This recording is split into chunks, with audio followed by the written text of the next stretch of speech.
Chapter 1680. Xia Jinyuan focused all of his attention on Yi Qian. He carried her and rushed up the mountain again. He needed to reach the helicopter landing point and ensure that Yi Qian boarded the plane and went to the hospital for treatment as soon as possible. Xia Jinyuan did not tell all of his comrades about the mistake Qing Niao Yi Qian made. At that time, he said that his favorite thing was to catch a live Qing Niao. J5 guessed that Qing Niao might have done something wrong. Now, K7 did not understand Q King. J5's voice came from the earpiece. K7, Q King wouldn't punish Qing Niao for no reason. Ask him what happened later. It seemed that Qing Niao had been punished so badly by Q King that even K7 could not stand the sight of her. For a moment, J5 also had mixed feelings. How was this going to end? If he sent Qing Niao to the hospital, how was he going to face Qing Niao when she woke up? The members of the Snowfield Brigade fell silent because of J5's words. That's right, as the captain, Q King wouldn't punish Qing Niao for no reason. If any of his comrades had been punished by Q King, it must have been a fatal mistake. Then what fatal mistake did Qing Niao make? Everyone thought of this and looked at each other. Then, their gazes fell on the other captain of the entire team. The devil should know the reason, right? Because the communication between the two teams was merged, the members of both teams could hear J5's words. Therefore, the comrades of the Storm Commandos all looked at the devil. They knew that Q King was not a cruel person. Just like the devil, there was a reason for everything he did. Then, why did Qing Niao get punished? This was the common question in the hearts of the 39 members of both teams. They did not get an answer even after Yi Qian was sent to the helicopter. Xia Jinyuan did not say anything, and Li Jinyan did not say anything either.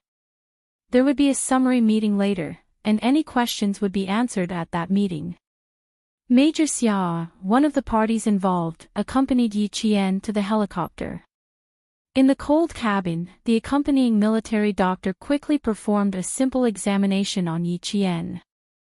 After removing Yi Qian's helmet, the military doctor could not help but gasp when he saw the bruises on Yi Qian's face that could not be covered.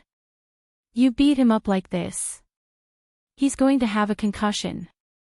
The military doctor couldn't help but grumble. He wanted to say a few more words, but the young major's cold gaze swept over him, and he swallowed the words that were about to come out of his mouth. Xia Jinyuan seemed to have calmed down, but his fists were still clenched. When he saw that the military doctor was still in the mood to speak, his gaze turned cold. Please check the patient before you speak. They were soldiers who walked on the edge of life and death. They always understood when and what was the most important thing. Yi Qian was already in trouble. What he wanted was for the military doctor to take effective measures as soon as possible, not for him to be merciful. His fingers had been pressing on Yi Jian's carotid artery. His fingertips felt the pulse that represented life under the blood vessels, which made him feel at ease. K7 walked over and saw that Xia Jinyuan's eyes were red, and his hands. K7 frowned. He took out a first aid kit from his combat vest. He took out anti-inflammatory medicine, hemostatic powder, and disinfectant gauze. He said to Xia Jinyuan, I'll hold her. You take care of your hands. Xia Jinyuan stared at the unconscious Yi Qian without even turning his head. No need. Chapter 1681. K7 was right. If he had been more careful, he would have noticed that something was wrong with Yi Qian, but he didn't. He didn't even think about the possibility of her being sick. From the beginning to the end, he had never thought about it. He should have thought about it. She was still on her period. A woman's body would be much weaker during her period. Plus, she was rolling around in the snow with a male soldier. She fought and ran. In the end, she was even surrounded by him. How could she have survived? At that moment, Xia Jinyuan didn't regret teaching Yi Qian a lesson. He just blamed himself for not being more careful. Case 7 saw that he was so stubborn and didn't try to persuade him anymore. His hand was injured when he carried Yi Qian on his back. He didn't wear combat gloves when he was boarding the plane. He was in a hurry and his palm was badly injured. It was fine if he didn't want to treat it. This kind of injury was nothing to them. The military doctor listened to Yi Qian's heartbeat and pupils. Then, he removed Yi Qian's combat vest, unbuttoned his combat uniform, and unbuttoned his windproof thermal jacket.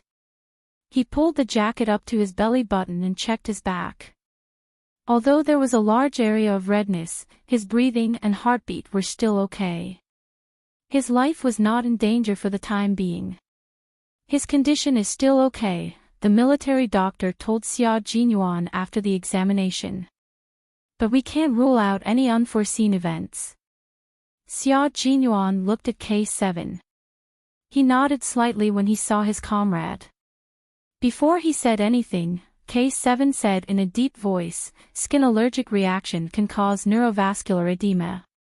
In serious cases, it can cause exfoliative dermatitis. She's still in a critical condition. K7 said in a deep voice. The military doctor couldn't help but look over. The military doctor was right. But why did it sound like he was trying to scare the young major? His breathing is a bit rapid. He might have asthma, alveolitis, pulmonary fibrosis, and damage to his nervous system. In serious cases, he might even die. The military doctor was very sure that the officer in charge of medical treatment was just trying to scare him. The female soldier's skin allergy was not wrong, but it was not as serious as he said. Moreover, the rash on the female soldier's neck was much fainter than before. It could be seen that the situation was stable and did not worsen, but it was not ruled out that there would be unforeseen events. He said that just now to scare the young major, because he felt that he was the one who had beaten the female soldier to such a state. After hearing what K7 said, Xia Jinyuan's heart felt like it was being hammered by an iron nail, so much so that his heart stopped beating. The temperature of his blood was still dropping. With the rumbling sound of the helicopter, it finally dropped to the freezing point. If something were to happen to his lover, his little fox, and his comrade, he would lose his life. Because Yi Qian was his life. The helicopter arrived at the tertiary hospital in the nearest city at the fastest speed. The hospital did not have a helipad, so Xia Jinyuan carried Yi Qian on his back again and tied him up with a rope. He carried the feverish Yi Qian down the swaying rope ladder step by step.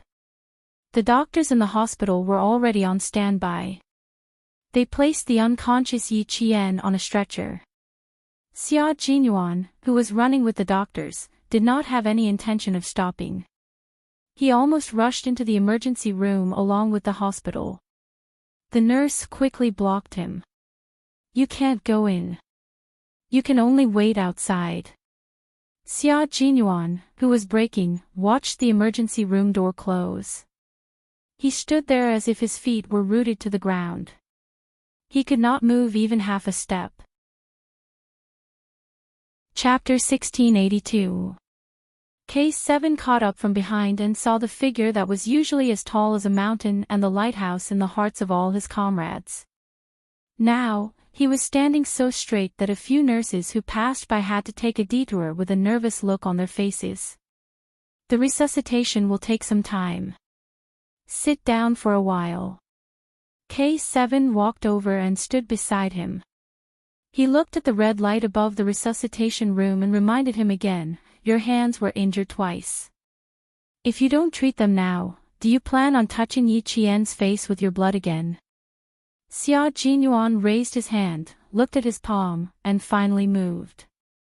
When he sat down on the cold plastic chair, he looked at Case 7 weakly. Under the light, his clear forehead was covered in sweat. He asked, are there any sequelae after the resuscitation? There are plenty. K7 kept his words short and simple as usual. He handed over the medical items in his hand. Bandage them yourself. Let him worry a little more. Why did he hit her so hard? If he knew this would happen, why did he do it in the first place? Xia Jinyuan could tell that his comrade was not in a good mood. Coincidentally, he was the same. He took the medical items and did not ask any more questions.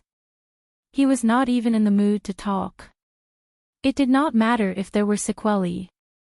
He just wanted her to live well. He just wanted his life to live well. Why did you beat her up? K7 could not hold it in. He asked her angrily, she was beaten up by you. What were you thinking? What was he thinking? What was he thinking at that time? He thought of his comrades who had sacrificed themselves. He thought of his comrades who had never come back. He thought of his comrades whose bodies had not been found. That was what he was thinking. Do you still remember our two? Xia Jinyuan's injured right hand was wrapped around his injured left hand. He looked down and said bitterly, she followed in R2's footsteps. That's why I'm scared. R2's footsteps. K7's body trembled. His fingertips were already trembling slightly. In order to hide his attitude, K7 took the bandage from Xia Jinyuan's right hand and wrapped it around his left hand. He did not say another word. R2 was their comrade who had sacrificed himself overseas 2 years ago. He was not the one who had gone on that mission. He had requested to go. He said that the man used to be his best friend, and he wanted to personally take care of his best friend to give the country an explanation. He had died in the hands of a brother who used to be so close that he could trust each other with his back. News came back from the front line that before he sacrificed himself, he asked his best brother if he could turn back from the cliff and turn himself in if he died by his gun. The man said, if he's dead, he'll definitely turn himself in. R2 tested his former brother and used his own life to test him. In the end, it was gone. He really lost his life in the test. The members of the Snowfield Brigade, who came up from the side door of the hospital and then took the fire escape stairs, immediately sensed the strange atmosphere. Xia Jinyuan, whose hands were bandaged, rested his head against the cold wall and expressionlessly closed his eyes. K7, who was sitting on the plastic chair opposite him, had his head lowered. Chenggu had no idea what he was thinking. The two of them didn't communicate, but the atmosphere between them was heavy and oppressive. What was going on? Could it be that he was Qing Miao? Everyone's heart skipped a beat. They quickened their steps and walked over with a cold aura. J5's expression was heavy. He asked in a low voice, how's the situation? Chapter 1683. The sound of approaching footsteps made the two people who were sitting in a daze move their bodies. Xia Jinyuan, who was still leaning his head against the wall, turned his head and saw his comrades, who had changed into jungle combat uniforms and combat boots, appearing in front of him one by one. They didn't bring their combat backpacks and rifles, but instead changed into jungle combat uniforms and combat boots. They're here, he said with a hoarse voice. He turned his head and continued to wait without moving. Only 10 minutes had passed, but these 10 minutes were so long that 1 second felt like an hour. After a long and silent wait, Xia Jinyuan looked at the closed door of the resuscitation room and gently closed his eyes. Waiting on the battlefield and waiting in the hospital were two completely different moods. On the battlefield, he could be calm and collected, waiting for the right moment to arrive. But waiting in the hospital was so long, and he felt that life was so fragile. The smell of disinfectant was like the smell of death. It was everywhere and there was no way to escape. This kind of waiting was filled with helplessness, but it was also filled with hope. At the same time, it was also filled with panic. Xia Jinyuan thought that he would never like a place like the hospital in his life. If he stayed in the hospital for too long, it would torture a normal person into a psychopath. The red light was still on. Even if he stretched his neck, he still couldn't see what was going on inside. His beloved, his life, was still lying inside and had not come out. Xia Jinyuan chose to ignore the gazes of his comrades. He didn't want to say anything. His heart and mind were only filled with his lover. Major Xia, who was emitting a hostile aura, made his comrades take a few more glances at him. Then, they shifted their gaze to K7, who was standing up. "Let's talk on the rooftop." K7 put his helmet under his armpit and walked towards the fire escape stairs with his long legs. It was already dawn. K7, who was standing on the rooftop, took in a deep breath of the cold wind. Facing his comrades who were all concerned about how they came back, his usually cold and thin face had a hint of coldness. His gaze swept across his comrades' faces, which were still covered in paint. Just when everyone thought that he needed to think for a while, K7 suddenly opened his mouth. As soon as he opened his mouth, it was as if he threw two grenades. One was a killer grenade, and the other was a chemical grenade. First, everyone was stunned. Then, they were all stunned. "Qing Niao took the same path as our two," K7 said. That was what K7 told them. With just a few words, everyone's eyes sharpened, and they pressed their lips together. Because of their change, the north wind that blew over seemed to be filled with lead. It was heavy and full of pressure. The rooftop was cold and windy. It was a day where there was no sun and no snow. The only thing that could be seen was the gloomy sky. The figures standing on the rooftop were like white poplars facing the wind and snow. No matter how strong the wind was, it couldn't bring down their tall figures and straight backs. This was a group of soldiers who fought on the front line and used their lives to protect their country. They were a group of soldiers who were loyal to their country. They had shed too much blood and suffered too many injuries. Some of them even almost died in foreign countries. The road they took was too difficult and too hard. Each of them was a brave warrior who walked on the tip of a knife. They cut through all obstacles and sang a long song while bathed in blood.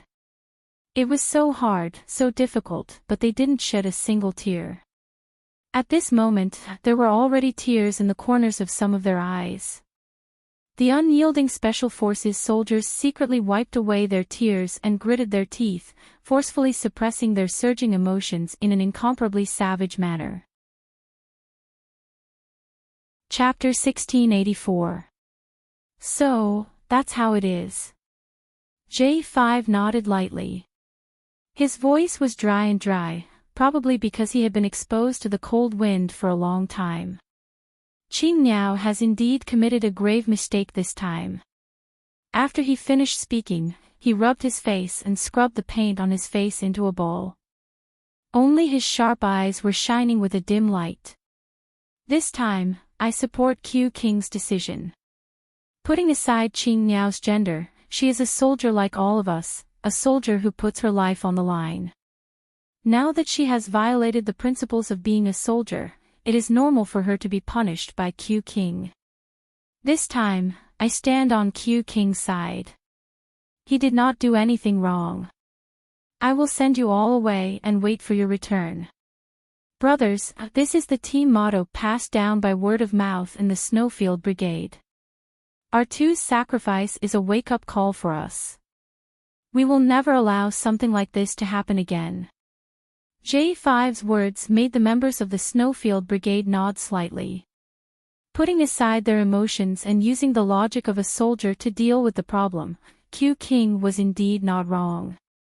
This was because they did not want to see their comrades leave only to be met with the grievous news of being separated forever. How is Qing Niao's condition?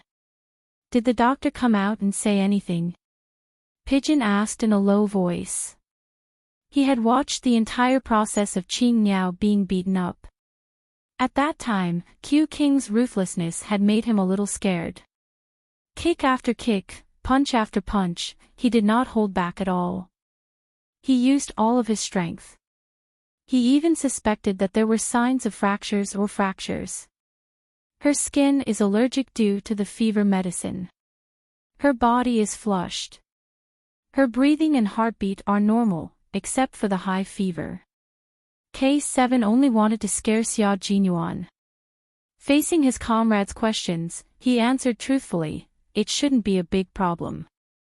After he finished speaking, he remembered that he had not told Q King the truth. Hearing that it should not be a big problem, the members of the Snowfield Brigade sighed in relief. Then they heard K7 say, but I was a little angry at that time, so I scared Q King. Now, I'm afraid that he still thinks that Qing Niao is in big trouble. After a few seconds of silence, his comrades in jungle combat suits gave K7 a thumbs up. Good job, brother. Well done. We're very angry too. Since you scared Q King, you've helped us vent our anger. The T6 combatant had just expressed his agreement when he remembered that he would also be part of the team that would deal with Qing Niao. He suddenly felt his vision darken. It's over. It's over. He had yet to win in Jessen's heart, but in the end, he had beaten up her best friend. This matter had to be kept a secret. For a moment, T6 felt like he was in an abyss of suffering. He was worried that something would happen to Yi Qian, but he was also worried that the girl he was chasing would ignore him because of this. T6 felt tormented standing in the cold wind. Another team member was also worried. Han Zheng from Z7 sighed softly as he looked at his comrade, who was relieved to know that Qing Niao was fine. After Qing Niao made a mistake and was taught a lesson by Q King, his comrades all expressed their understanding and agreement. But, brothers, don't you know that the two of them are now in a relationship? As her boyfriend, Q King had beaten up his girlfriend until she was hospitalized. What if his girlfriend woke up and wanted to break up with him? What should he do? What should he do? What should he do? Commander-in-Chief Xia was also very worried about this problem. After listening to Bai He's report from the Snowfield Brigade, Commander-in-Chief Xia finally understood why his son had been so ruthless in dealing with his future daughter-in-law. Chapter 1685. After thinking about it for a while, Commander-in-Chief Xia decided not to think about it anymore. From a soldier's point of view, his son did not do anything wrong. But from the perspective of his family and his future father-in-law, this matter could really be serious. Commander-in-Chief Xia felt that his son would have a headache over this matter if his girlfriend, his future wife, was sent to the hospital. Let him have a headache then. When his future daughter-in-law woke up, he would call her to ask about her. He would also tell her that since the kid was so ruthless, she should not spoil him. She could do whatever she wanted with him. But there was a condition: don't mention anything about breaking up. Commander-in-Chief Xia was afraid of this matter. His son had to understand more about it. After all, his relationship with his ex-wife had affected his son's views on marriage. He used to say to him, if worst comes to worst, I'll just be a general without an army and never get married. Now that there was finally a girl that his son would stick to like a piece of plaster, if they broke up, he was really worried that his son would be single for the rest of his life. Moreover, he had a very good impression of Yi Qian. He did not want there to be any twists and turns in their relationship.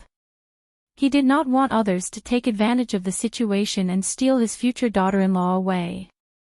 As both a father and a mother, Commander-in-Chief Xia was worried sick at this moment.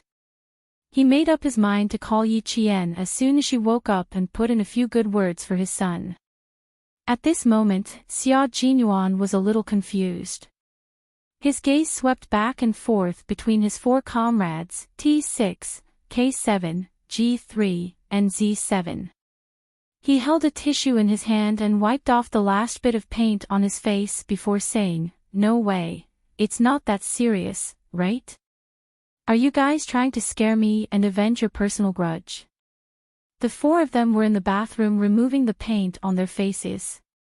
When their faces were revealed, Z7 voiced out their worries. You're so ruthless. What if your girlfriend wakes up and wants to break up with you? Major Xia was dumbfounded when he heard this.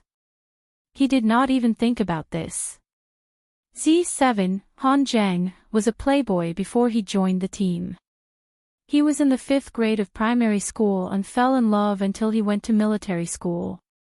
Based on his more than 10 years of love experience, this was very possible.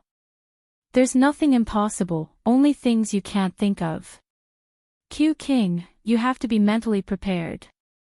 Based on his past experience, Han Zheng looked sympathetic. I've been in love more than 10 times, so I'm considered half an expert. Everything I say can be used as evidence. T6, K7, and G3, who had never been in love before, looked at Z7, Han Zheng, who a view. What did he just say? Been in love more than 10 times. Did he want to be beaten up by the few of them who had never been in a relationship before? Kid. He, of course. Xia Jinyuan didn't believe it. He had grown up in the same compound as Han Zheng. When Han Zheng was wearing open-crotch pants, he always wanted the female soldiers in the compound to hug him. He talked about his glorious history every day and bragged about how many women he had had. How could he be in a relationship with those casual women?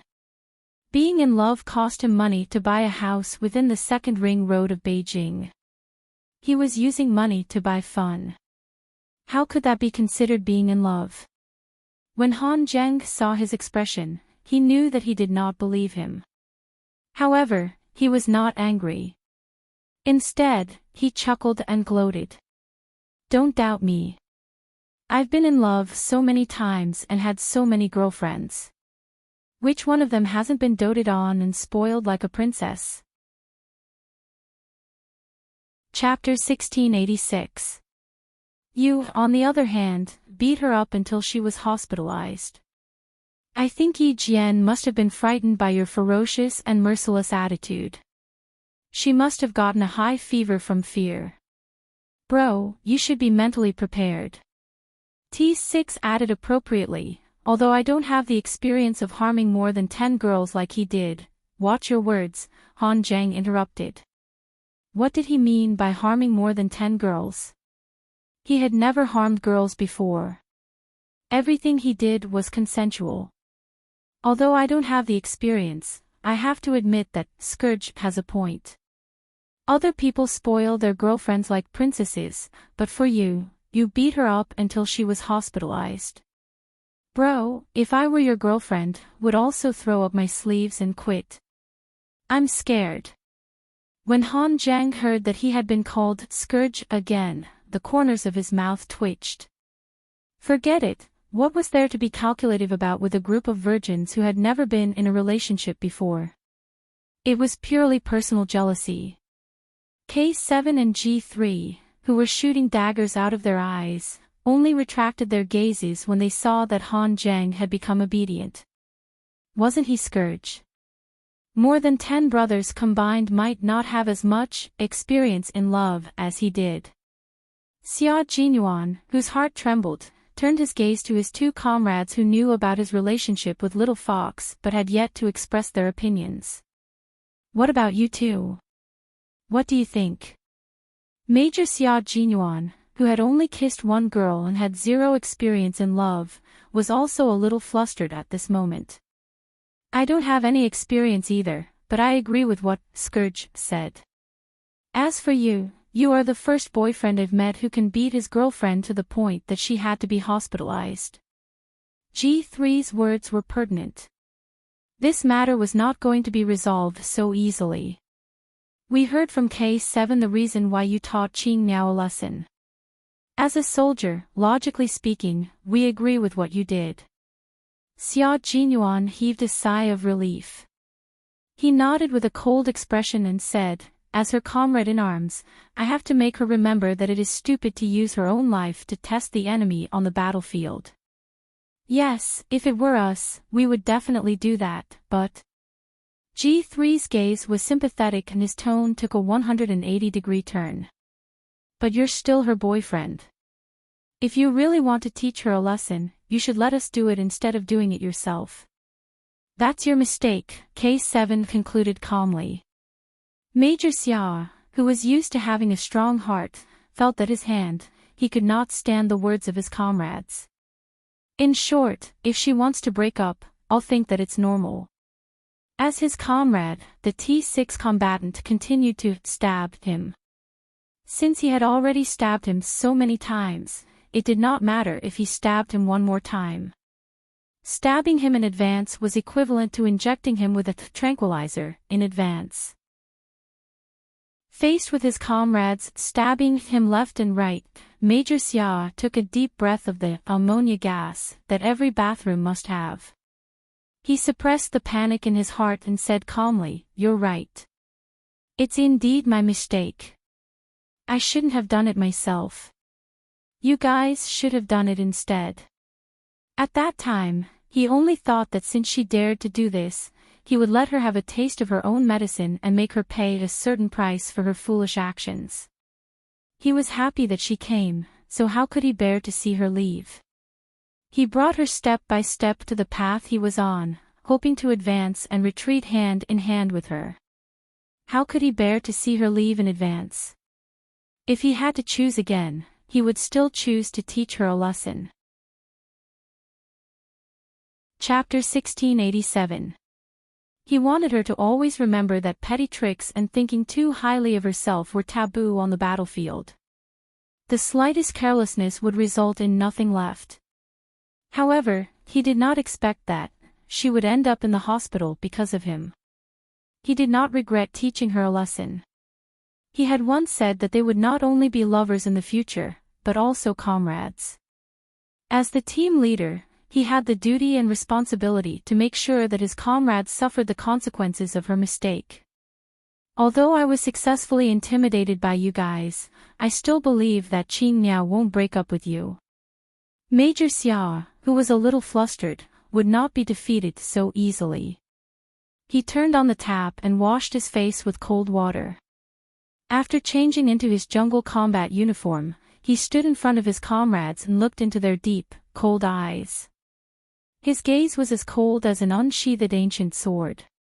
He said calmly, "Although I believe that Qing Miao won't break up with me, as her boyfriend, I still have to apologize first."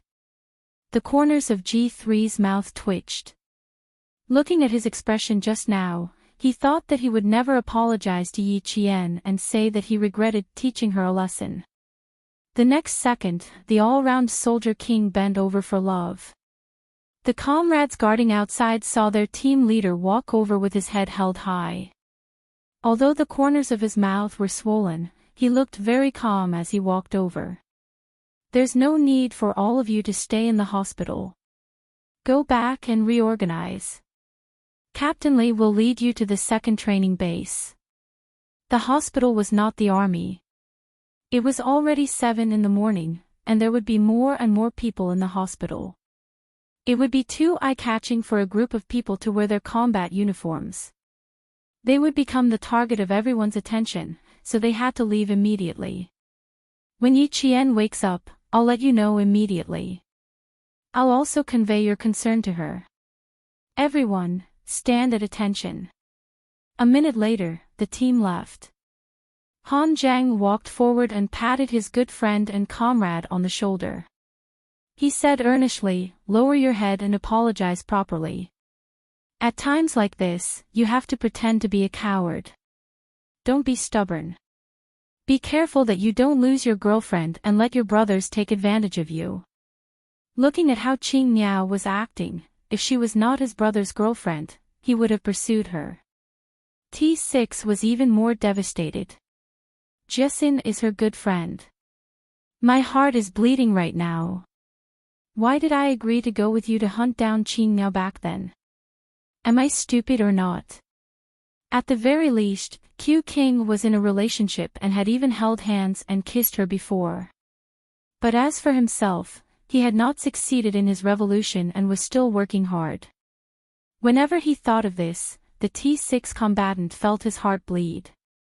Seeing this, Xia Jinyuan kindly comforted her, "Don't worry. If you don't get it, you won't lose it. Why are you hurting my heart? Scram as far as you can. Stop trying to scare him.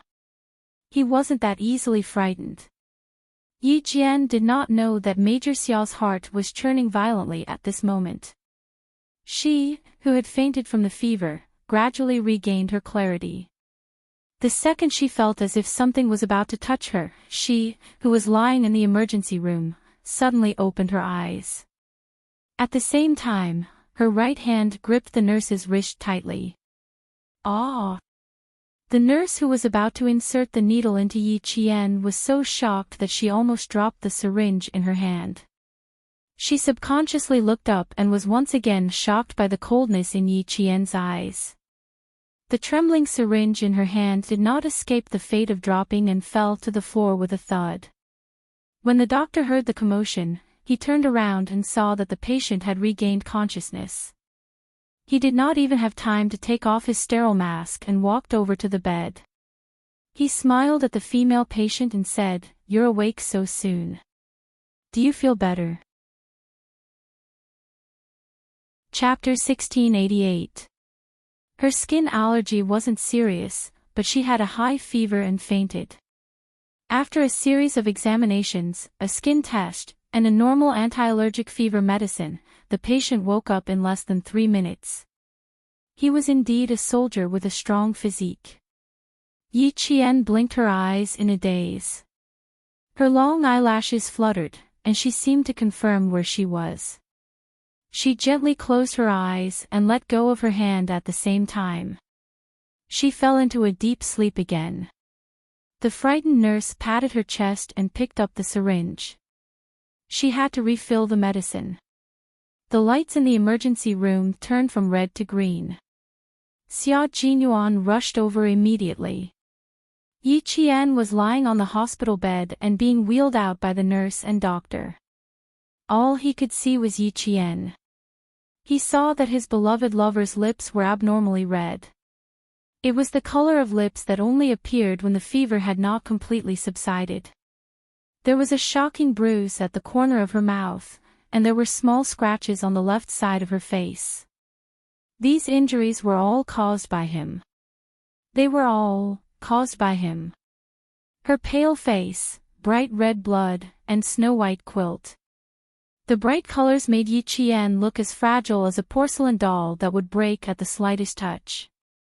His heart felt as if it had been gouged out. It was so empty that it made him panic.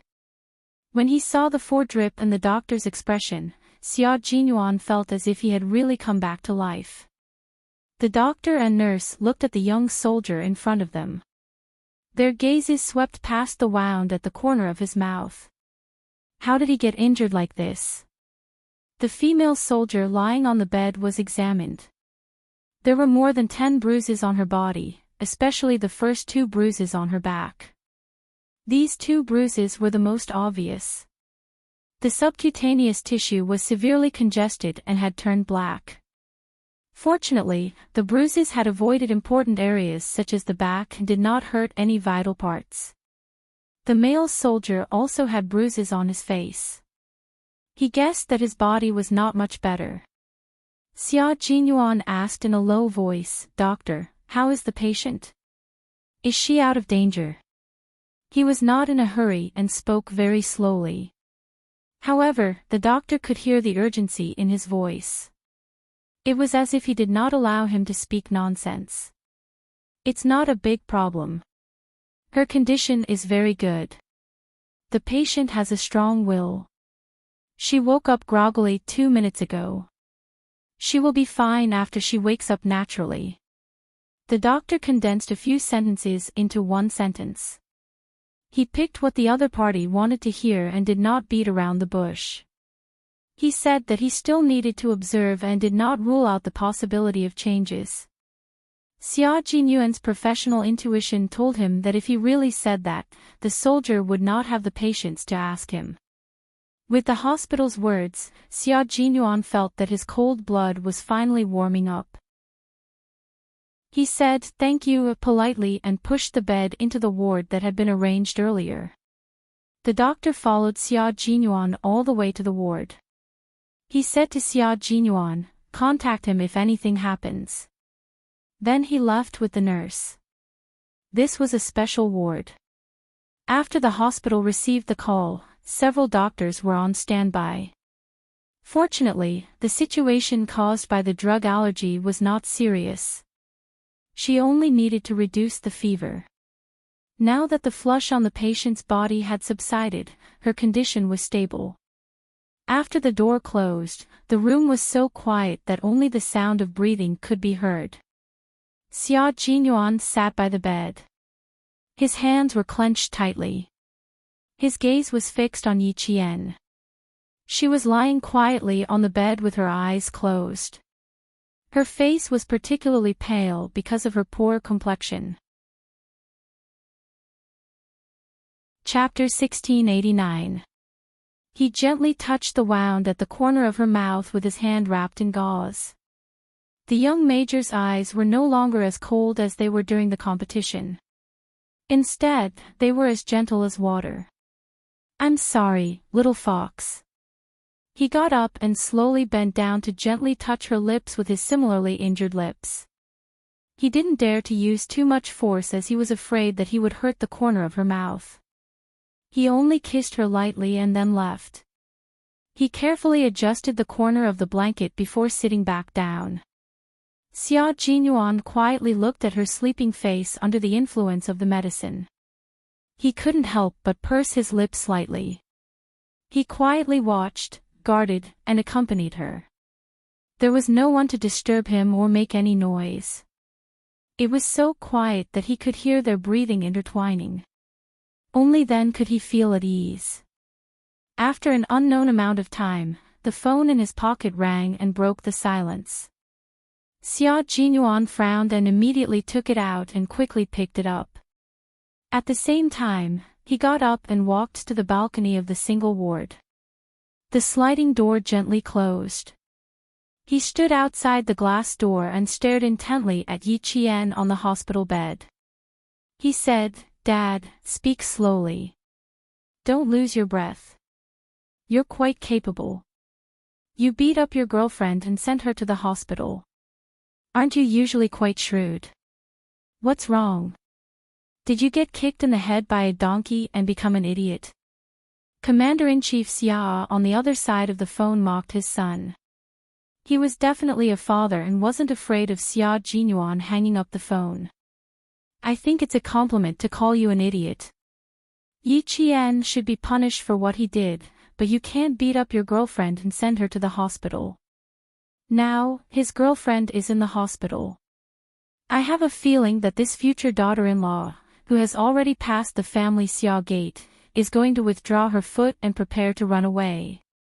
Xia Jinyuan, if you scare your daughter-in-law away, go back and explain it to old madam and old master. I'm not going to scold him with you. I'll give you 2 words, serves you right. Why did comrade little Xia and comrade old Xia not see eye to eye? That was the root cause. When Shirley's son committed a crime outside, he would never comfort him. His words were always the same. It had never changed from the past until now. Comrade little Xia was already used to it. He had already accepted such a unique fatherly love. Was it so difficult to say a few words of concern? Do I have to mock and ridicule you to feel better? What was there to be comfortable about? The more he spoke, the angrier he got. Xia Jinyuan rubbed his temples and said, Dad, I'm thinking about how to make my girlfriend change her mind. What a coincidence that you called. Xiao Yi really wants to break up. Commander-in-Chief Xia's voice seemed to be a little higher, but she didn't sound worried. That's right. You beat someone up and sent them to the hospital. Any normal girl would think so. You should apologize properly. You didn't make Xiao Yi change her mind. Don't go home this year. Spend the new year alone outside. He was definitely his biological father. He actually heard a hint of schadenfreude in his voice. Xia Jinyuan snorted. Don't laugh too early. Ha, I'm not laughing too early. You should think about this matter carefully. Daughter-in-law, I only acknowledge Xiao Yi as my daughter-in-law. You can't change it to someone else. Commander-in-Chief Xia could tell that his son didn't give up because of this. He was determined to stick to the basic path and continue to cling on to Xiao Yi. He immediately felt relieved. Commander-in-Chief Xia, who was relieved, hung up the phone very quickly. He didn't give Xia Jinyuan any time to mentally prepare himself. Xia Jinyuan could only sigh about this phone call. He sat down by the bed again and held Yi Qian's hand. He whispered, "Little fox, you mustn't break up with me. If there's anything, we can talk about it calmly. Just don't say anything that will hurt our relationship." Chapter 1690. My dad is panicking. I heard that he told old master and old madam about it. He even said that I'm going to make you disappear and that I can't even go home. Major Xia started racking his brains to think of a way to apologize. This was the first time he had to apologize after punishing his comrade. He had no experience at all. No matter, he would explain the whole story to his usually reasonable little fox first, then apologize properly. Remember, he definitely could not say things like, "I hit you for your own good." He also had to remember that when his little fox woke up, he would obediently do whatever she told him to do. G3 said that if a woman was willing to follow them in their line of work, it was definitely because he had done good deeds in his previous life that he was able to find a good girl in this life. His girl, his little fox, was one of a kind in the world. He had chased after her for so long, so how could he give up now? It was undeniable that his comrade's words had affected his mood, but if he had to choose again, his little fox, he would still choose the same. Any training in the army was to prepare for war. It was tense, serious, and filled with danger. Once they were divided into factions, it meant that they were in the middle of a battle. Your every move will be the key to whether you can survive or not. He brought her all the way here not to see her sacrifice herself for his mistake one day, but because he wanted the two of them to walk side by side and live well together. He wanted the two of them to live well. When Yi Jian woke up, there was no more drip. Someone was lying quietly on the right side of her. His bent back was like a cheetah hiding in a tree. As long as there was a slight movement, he would immediately wake up and show his sharp claws and teeth. His hand moved slightly, and the highly vigilant man suddenly raised his head. At the same time, his gaze locked onto Yi Qian's face. 3 hours later, his little fox finally woke up. She had slept very soundly, and there was color on her face.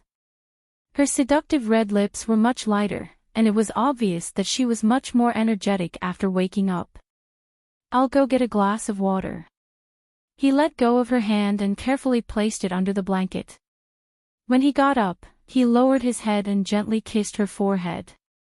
"Lie down properly. Drink some water before we talk." Yi Qian blinked and watched as he poured her a glass of water, tested the temperature of the water, and waited for her to come back with the glass. He served her like a baby, and even held her from behind to feed her water. Yi Qian's throat was indeed dry from the fever. After enjoying his meticulous service, she stared at him with her dark and obvious eyes without blinking. She immediately informed the nurse and the doctor. After that, she sat down again and said softly, "Lie down properly and wait for the doctor to come and examine you." "Captain Xia, you seem a little strange." Yi Jian was keenly aware of his cautiousness. She could not help but ask, "Don't tell me you have some big move waiting for me." Hearing this, Xia Jinyuan held his breath. She was really scared. The doctor knocked on the door. He said in a low voice, "Let's wait for the doctor to finish his examination and leave. And don't think too much.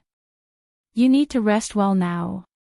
The doctor rushed over and asked the nurse to take Yi Qian's temperature.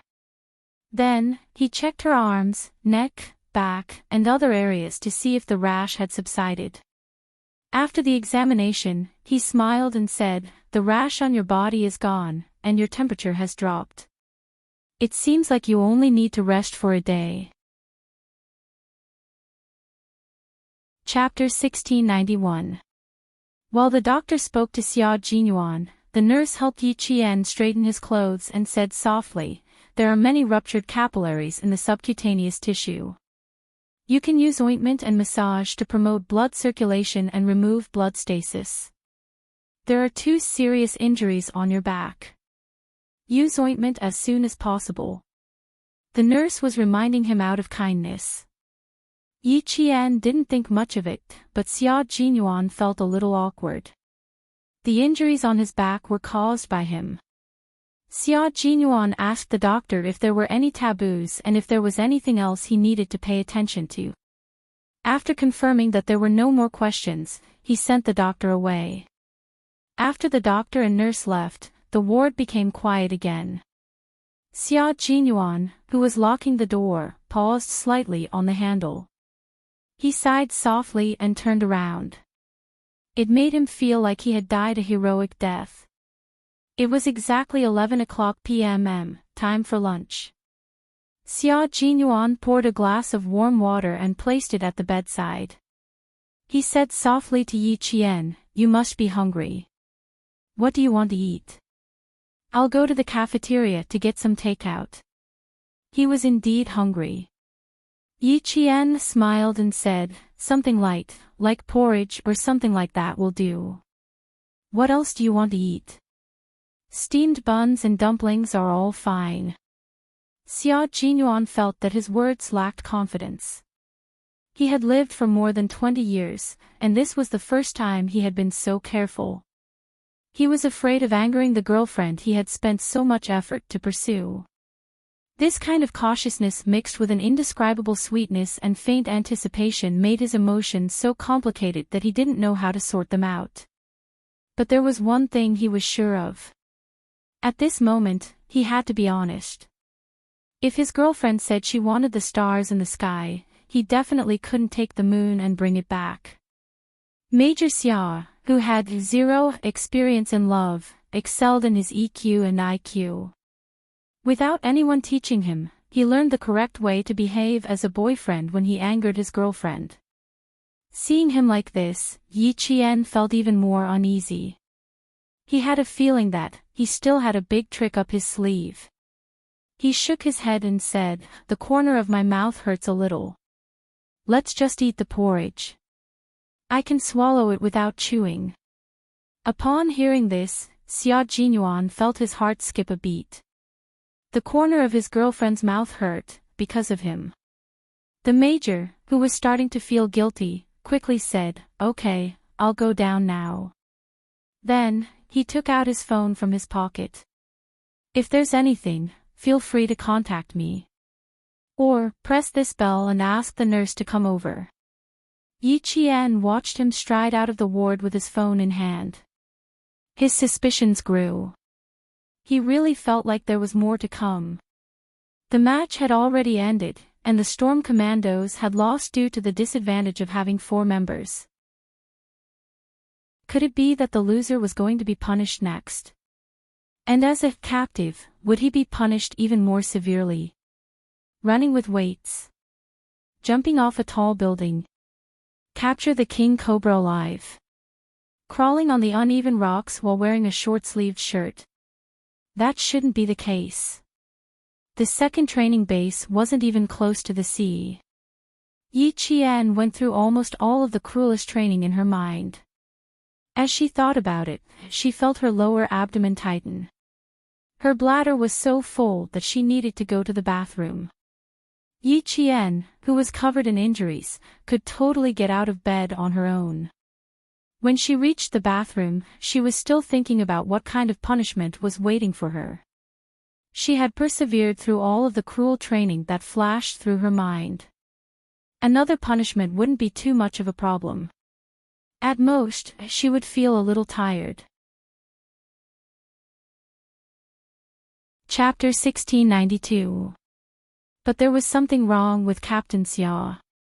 He was being too careful with her, as if he was trying to make up for something. Yi Qian, who was washing her hands with her head lowered, did not realize that Xia Jinyuan was being so careful because he was afraid that she would break up with him in a fit of anger. After all, she had never thought in that direction. She also did not think that his actions during the competition were wrong. She was indeed wrong. She had used her cleverness to win and used her own life as bait. That was no ordinary mistake. It was only right for her to be taught a lesson by Xia Jinyuan, who was the team captain. Yi Qian, who was deep in thought, looked up and saw herself in the mirror. Her face was bruised, and the corners of her mouth, eyes, forehead, and the left side of her face were all injured. It was a little scary. She raised her hand and gently pressed the corner of her mouth. Out of the corner of her eye, she saw the light on the phone beside her flashing. Then the phone vibrated. Someone was calling. This was Xia Jinyuan's personal phone. Yi Qian hesitated for a moment, but still reached out to pick up the phone. When she opened the phone, Yi Qian's heart started to beat faster. The caller ID was Old Man Xia. Old Man Xia was Commander-in-Chief Xia. Commander-in-Chief Xia was calling. Should she pick it up or not? She really wanted to not pick it up, but wouldn't it be bad if she did? After a moment of hesitation, the call ended. Yi Qian, who was inexplicably relieved, had not put down the phone when it flashed again. The caller ID was still Old Man Xia. Hello, Commander-in-Chief Xia, this is Yi Qian. In the end, Yi Qian still picked it up. She stood upright in the bathroom and answered the call as if she was being inspected. Commander-in-Chief Xia heard the voice and the name. He quickly looked at the number he had dialed. That's right, it was his son's number, and he did not have Xiao Ye's phone number. Commander-in-Chief Xia moved the phone away from his face, turned around, and cleared his throat. Only then did he speak to his future daughter-in-law. Xiao Yi, are you feeling better? Where do you feel uncomfortable? Is Xia Jinyuan with you? With so many questions at once, Yi Qian quickly composed himself and answered seriously, Thank you for your concern, Commander-in-Chief. There are no more problems. Captain Xia went downstairs 3 minutes ago to get the Chinese food for me. When he comes back, I'll ask him to call you immediately. Yi Qian really wanted to hang up. She did not know why, but when she took Captain Xia's phone and answered the call from the Commander-in-Chief, she felt extremely guilty. Commander-in-Chief Xia did not hear what Yi Qian was thinking. Since his son was not around, it was easier for him to talk. It's okay. I just wanted to ask him about your situation. Now that you're talking to me directly, I don't need to ask him anymore. Since the person who answered the phone was himself, Commander-in-Chief Xia had to criticize him. His tone suddenly became serious as he said in a deep voice, I already know what happened to you. This time, as a soldier, you made such a big mistake, which really shocked us. Whether it's me, the Army Major General, or the Navy Commander, we can't accept your low-level but extremely serious mistake. Yi Qian stood upright and accepted the criticism from the military leader. Her expression was cold and she did not resist at all. Even though her body hurt all over, she still stood upright and accepted the criticism seriously. Sacrifice has always been something that we try to avoid as much as possible. We all know that there will be sacrifices in battle. But knowing and accepting is the biggest difference between reason and emotion. As your comrades, they are already prepared to sacrifice themselves for each other. But one day, when they find out that their comrades have sacrificed themselves because of their own misjudgment, Yi Qian, do you know what kind of impact this will have on your comrades and the battle commander? Chapter 1693. It's self-blame that you'll feel day after day, perhaps even for your entire life. Your comrades will blame themselves for not discovering it earlier, and your commanders will blame themselves for not strengthening your training. You sacrificed yourself, but you left behind more pain for your comrades. Is this what you want to see? Yi Qian clenched her teeth and took a few deep breaths to suppress her emotions. She kept her voice steady as she replied, "No, this is what I don't want to see the most." Yi Qian was completely shaken, and the corners of her eyes were red. How could she be willing to do this? Very well, remember what I said, and remember who you are. You're a soldier who will carry a gun and fight against death at all times. Commander-in-Chief Xia did not fly into a rage. He believed that with her intelligence, she would be able to understand. After he finished criticizing her, Commander-in-Chief Xia's voice suddenly softened. The first part was a conversation between a military leader and a soldier who made a mistake, and the next part was a conversation with his future daughter-in-law. In an instant, even his voice became much gentler. Then let's talk about you and Xia Jinyuan. About her and Captain Xia. Even though the commander-in-chief's voice had become much gentler, Yi Qian did not relax at all. Go ahead. After a few words, Commander-in-Chief Xia could tell that his future daughter-in-law was a little uncomfortable talking to him. He sighed and said, "Xiao Yi, putting aside my position in the military, I'm actually your elder. You have to admit that, right? You have to admit that, right?" His change in status was too sudden. Yi Qian was so shocked that she almost dropped her phone into the sink. Admit it, admit it, to admit it. Don't be too restrained. Just treat me as your father. A father is talking to his daughter properly. Commander-in-Chief Xia not only heard Yi Qian's uneasiness, but also heard her faint estrangement. The commander-in-chief, who knew her background like the back of his hand, did not get angry because of this. Instead, he was very considerate and comforted her very carefully. In the future, if you have any grievances, just call me. This is my private phone number. Remember it in your heart. Yi Qian. She seemed to know why Captain Xia was sometimes a little unreasonable. It was probably hereditary. Commander-in-Chief Xia had become a father without her noticing. On the other end of the phone, Captain Xia continued kindly, "I don't have a daughter, only that brat Xia Jinyuan. I'm very strict with him because he's a man, and as a man, he has to take responsibility and be responsible. And you're a girl. Which girl wouldn't dote on you? But you're also a soldier.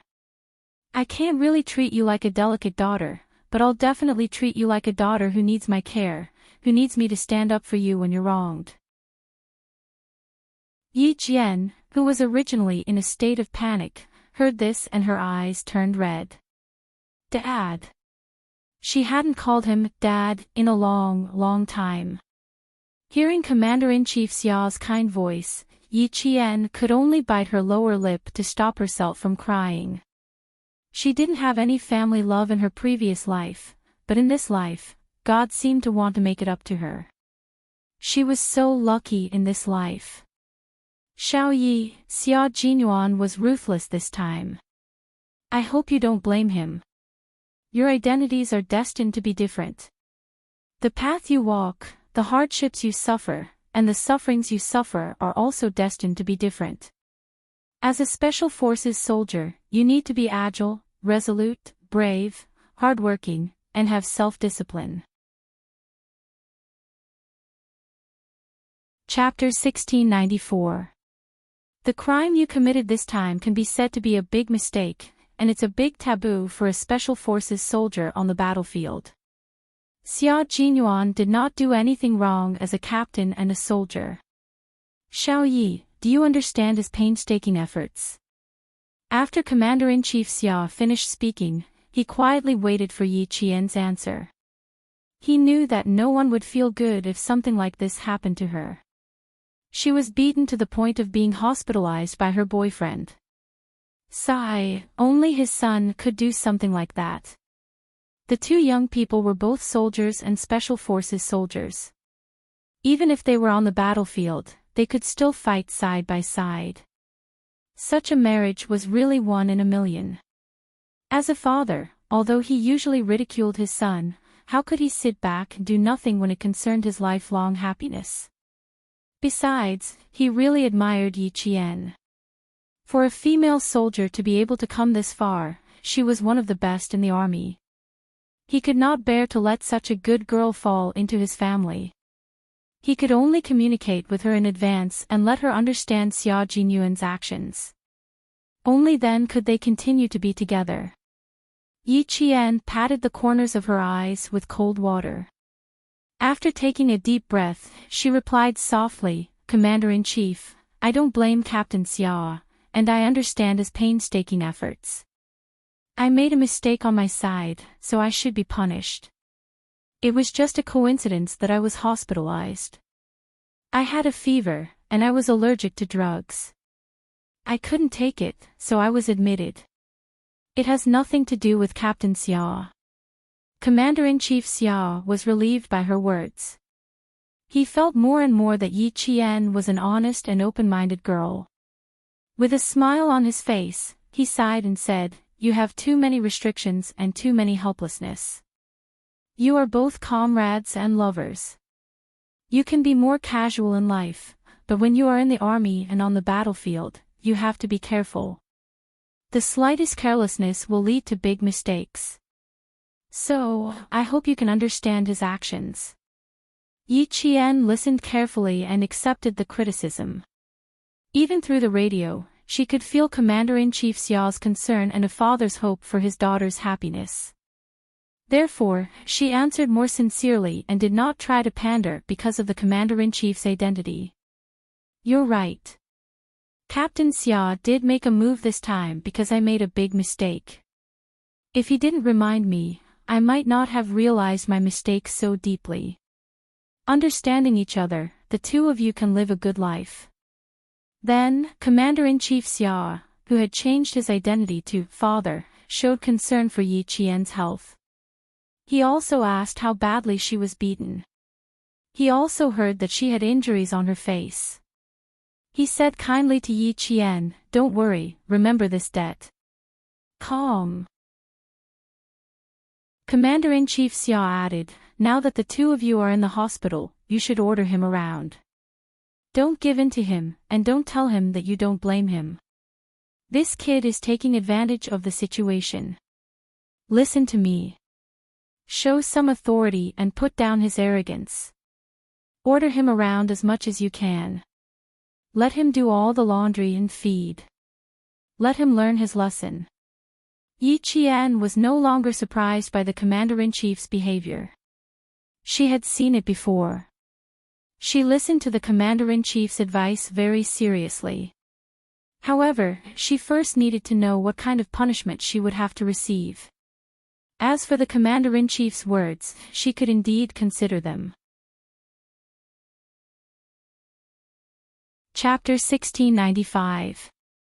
Xia Jinyuan took 2 bowls of porridge and saw that Yi Jian was not lying on the bed.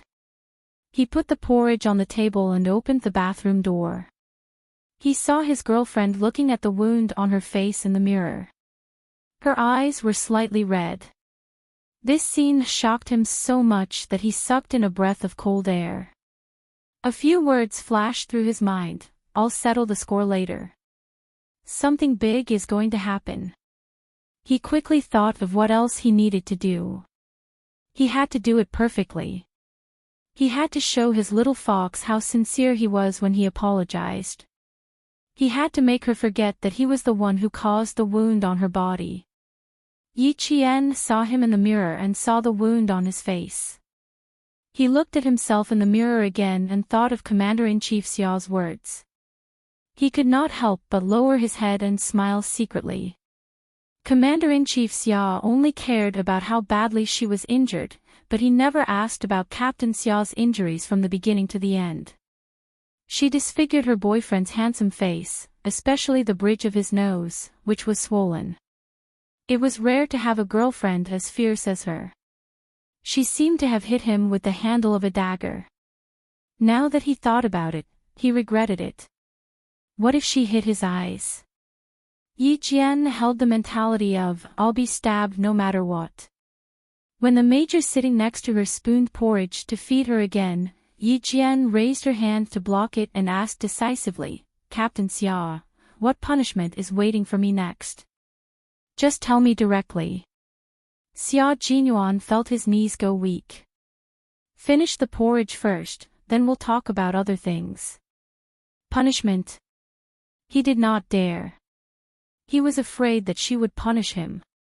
Seeing this, Yi Qian, who liked to cut the Gordian knot, took the bowl of porridge from his hand, tilted his head back, and drank it all like drinking water. She handed the bowl back to him. Okay, you can talk now. Major Xia wanted to cry but had no tears. He wanted to feed her the porridge and take the opportunity to apologize, but his girlfriend did not give him the chance. She did not even need to feed him and directly finished the porridge. He lost another chance to perform well.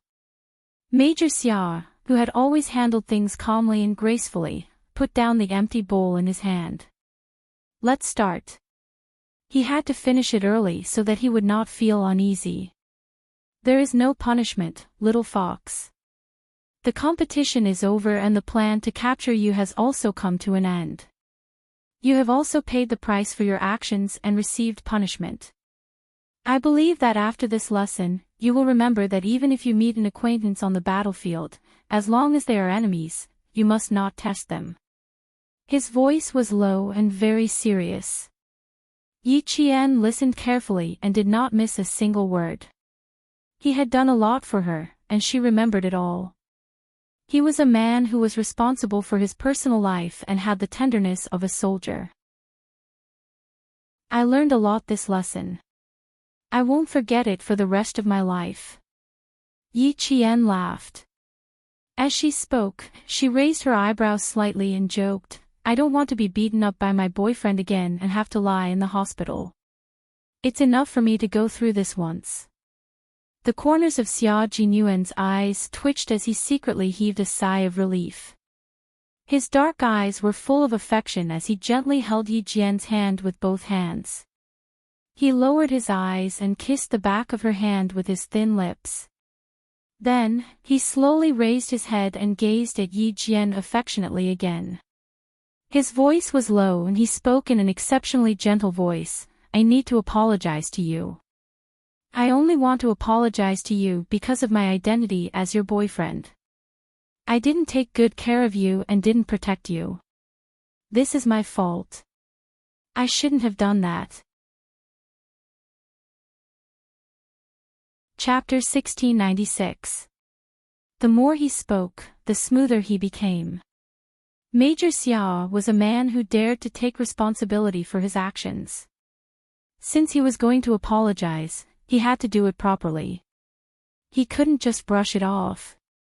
Whatever he wanted to say in his heart, his mouth said whatever he wanted to say.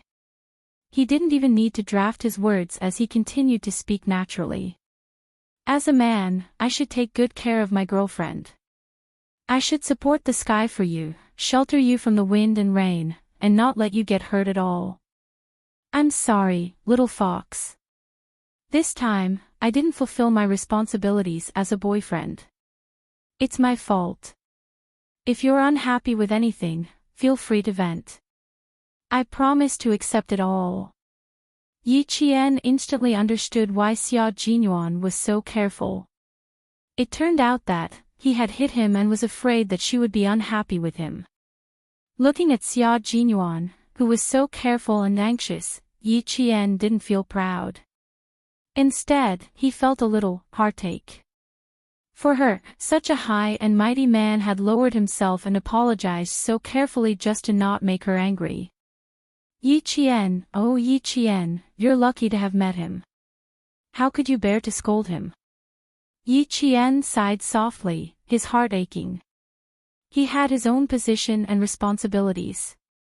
As the team leader, he was the commander of the entire team on the battlefield.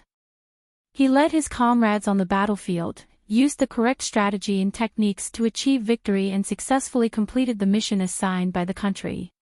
At the same time, he had to ensure the safety of every comrade and minimize unnecessary sacrifices. How to ensure the safety of every comrade didn't mean that he had to keep an eye on them all the time on the battlefield. Instead, he had to be serious and strictly supervised during training. He also had to lead by example and train together with his comrades. As the team leader, Captain Xia had to work harder than his teammates. He had to work harder than his teammates. He had no choice. He was the brain and core of the Snowfield Brigade and played a decisive role in battle. During training, he had to restrain himself and manage his comrades. He had to know everything accurately, and know everything quickly. In this way, as long as he found out that someone had made a mistake, as the commander, he had no choice but to punish that person to ensure that he could bring his comrades back safely during battle. Captain Xia apologized to her so carefully. Yi Qian knew that she really felt sorry for him. She felt very sorry for him. Hearing her sigh, Xia Jinyuan mistakenly thought that she was considering whether to forgive him. Feeling a little nervous, he tightened his grip on Yi Qian's hand. There was still something he wanted to say, but he had to say it all. As your boyfriend, I didn't fulfill my responsibility to protect you. But little fox, as a soldier, I have to treat your mistake seriously and severely. This is punishment, and it's also the punishment you deserve. As your comrade and your captain, I must be strict with you. Once you find out that you've made a mistake, you must not show mercy to me just because I'm your boyfriend. Yesterday, they said that my biggest mistake was to teach you a lesson with my own hands. After thinking about it, I'd rather do it myself than let someone else do it. We're comrades in arms and lovers for life. How can I let someone else teach you a lesson? I want the two of us to be together for a long time. We can support each other for the rest of our lives. I don't want either of us to let go of the other person's hand halfway and let the other person continue on alone. Chapter 1697. And the same mistake has already happened once, and we were taught a lesson by the Grim Reaper. Yi Qian, you made the same mistake this time, and I have to punish you severely because I can't accept the fact that you died one day when I send you away. His grip on her hand slowly tightened, and she could feel his muscles gradually tightening as he spoke. Yi Qian looked deeply at the man who was shouldering the responsibility of his country. She looked at the iron-blooded soldier who was respected the most as long as he was on the battlefield. She looked into his dark eyes and asked softly, in the past, who else made the same mistake as me? R2, a Special Forces soldier in the Snowfield Brigade. He was only 28 years old when he died. He had a beautiful and kind wife at home who was about to give birth. If there were no accidents, he would have gone home on leave after completing his mission to accompany his wife until she gave birth. At the mention of his fallen comrade, Xia Jinyuan's voice even dropped a few pitches. It was low and heavy, and there was a sadness that could not be erased. No one could accept it. Even though 2 years have passed, we still can't accept it. Xia Jinyuan's lips were pressed tightly together, and there was a hint of viciousness in them. His expression instantly made Yi Qian's heartstrings tense, and his voice became colder and colder. In the end, it was filled with thick hostility. Later, the person who R2 thought was his brother sent an email from abroad to R2's private email. He knew that we would organize R2's email, and the email was full of provocation. He mocked R2 for his foolish probing behavior and told him to kill his enemy effortlessly. His former acquaintance turned into his current enemy. Even the criminals knew this, but R2 didn't recognize it. For this, he paid the price with his life. It also became a pain in the hearts of all our comrades in the Snowfield Brigade. They couldn't accept it, but they had no choice but to accept it.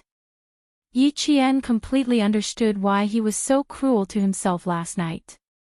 He was so cruel that even the T6 and pigeons couldn't stand it, but he still insisted on teaching him a lesson. It turned out that there was such a sad story. I'll remember this, Captain Xia. From now on, I'll never do it again. She said slowly and solemnly, I will never make such a low-level mistake that could cost me my life at any time. She didn't blame him at all, nor did she fear him or reject him because of this. She was still as kind as before, showing him a gentle smile with her bright eyes. The corner of his mouth was also swollen. It must be very painful. Xia Jinyuan replied softly. He lowered his head and kissed her hand. Hiding the ruthlessness in his eyes, he gazed at her lovingly. As your boyfriend, I apologize. But as your comrade, I'm sorry, little fox. I can't apologize to you. But now, I accept all the punishments you've given me. It's because I didn't take good care of you. I will perform well and strive to make you forgive me for neglecting my duties as your boyfriend. It was only right for a man to be at his girlfriend's beck and call. She wasn't angry at all when she was surrounded and beaten up by him. Now that she understood so much, it was even more impossible for her to be angry. However, looking at Captain Xia now, she couldn't help but want to tease him. Who asked him to like teasing her in the past? Chapter 1698. Yi Qian's eyes flickered. He smiled calmly and said, Do you think I'm that easy to order around? Could it be that during the training, he would take revenge on him? After all, you're the captain of this training.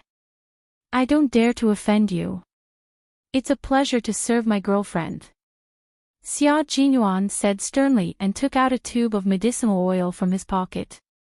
When I came up, I went to the pharmacy to get a tube of medicinal oil for promoting blood circulation and dispelling blood stasis. Lie on your stomach and I'll use the medicinal oil to rub your wounds. I'll start with your body.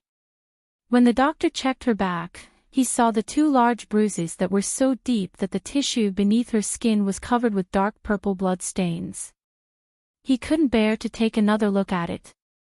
Yi Qian grabbed the medicinal oil. He raised his eyebrows and said with a faint smile, As a soldier, I'll definitely forgive you for what you did back then.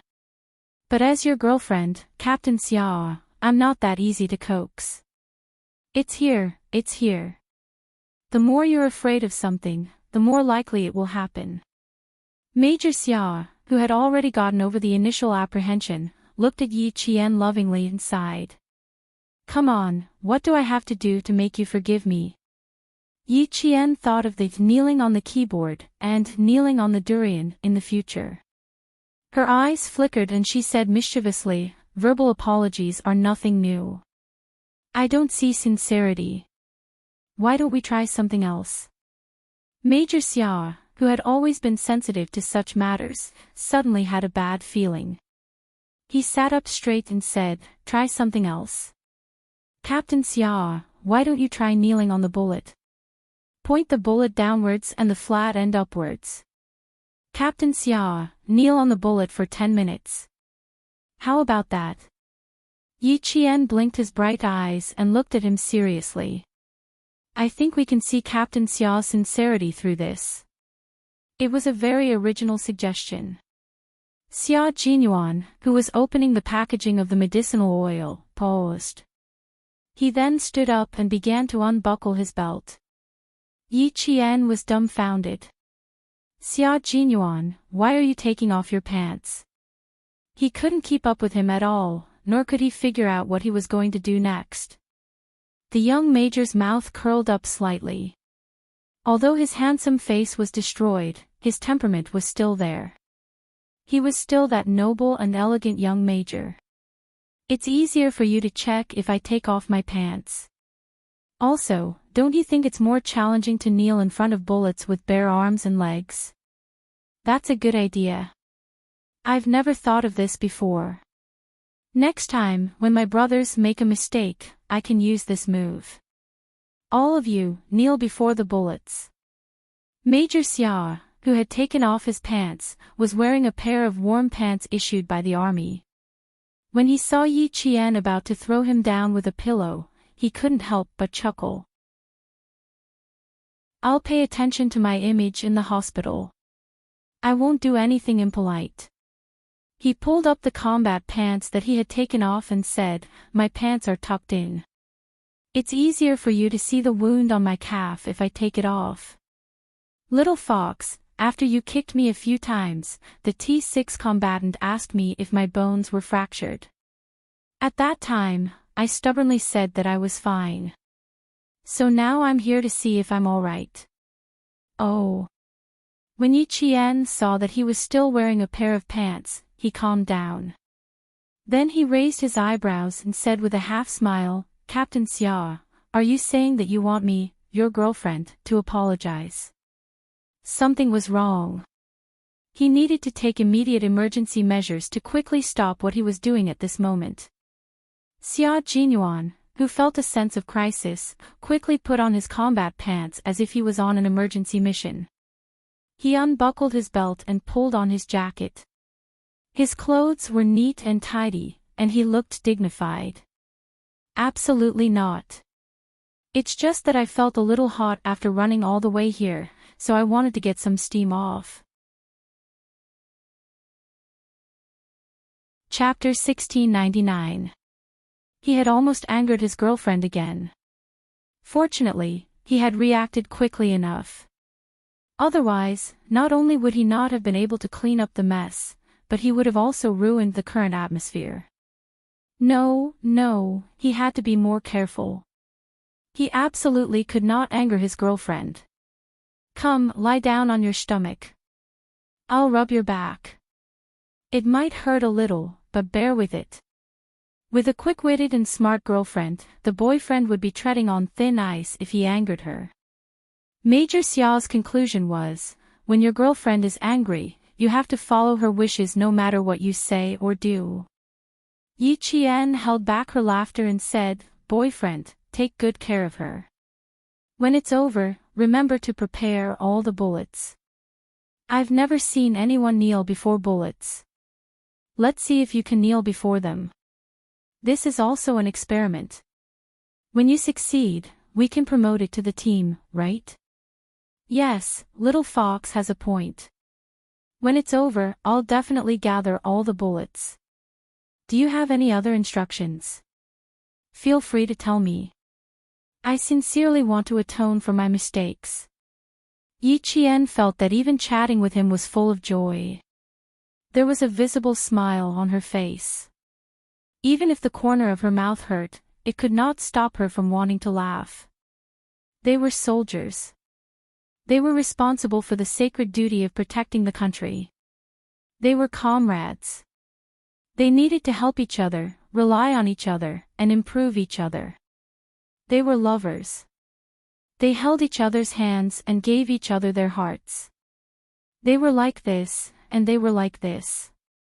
Yi Qian, whose lips were slightly curved, looked at the major who was accompanying her. The smile in her eyes deepened. "Captain Xia, I'll remember this. We're not in a hurry. There's plenty of time to settle the score." "Okay. I'll be waiting." As long as there was no mention of breaking up, there was nothing to be afraid of. As long as the person was still his, he was willing to settle the score. Who was his girlfriend? Han Zheng was right. He had to pamper her like a princess. However, Yi Qian did not want him to rub her back. She held his bandaged hand and frowned in confusion. "How did your hand get bandaged? It shouldn't be both of your hands." She did not know how the wound on his palm came about. It's nothing. I accidentally scraped myself when I was hugging the tree and scraped my skin. I was afraid that you would get angry when you woke up, so I quickly wrapped it with a piece of gauze and pretended to be pitiful in front of you. He said shamelessly and even clapped his hands to show that his palm was fine. Yi Qian believed him when he saw this. She said, I almost believed you. I'll give you a massage later. I know I kicked you a few times. Then she lay on the bed and waited for him to massage her. She wasn't used to having others push her around. It was better to let her boyfriend do it. Xia Jinyuan lifted her shirt and saw 2 palm-sized bruises on her snow-white skin. He tightened his grip on the glass bottle and his eyes darkened. These 2 kicks were indeed ruthless. He removed the bandages from her hands and looked at her palms. Xia Jinyuan poured the cold medicine on the back of her hands and rubbed them with the back of his hands until they were hot. Then he placed the back of his hands on her and said gently, bear with it. The area is a little big. We need to push the bruises away. Okay, I can take it, Yi Qian said disapprovingly, but it made Xia Jinyuan's heart ache. He was the one who was ruthless, but in the end, he was the one who felt sorry for her. He had not fully adapted to the switch between being her comrade and boyfriend. Chapter 1700. Yi Qian, who was lying on her stomach, pursed her lips and smiled.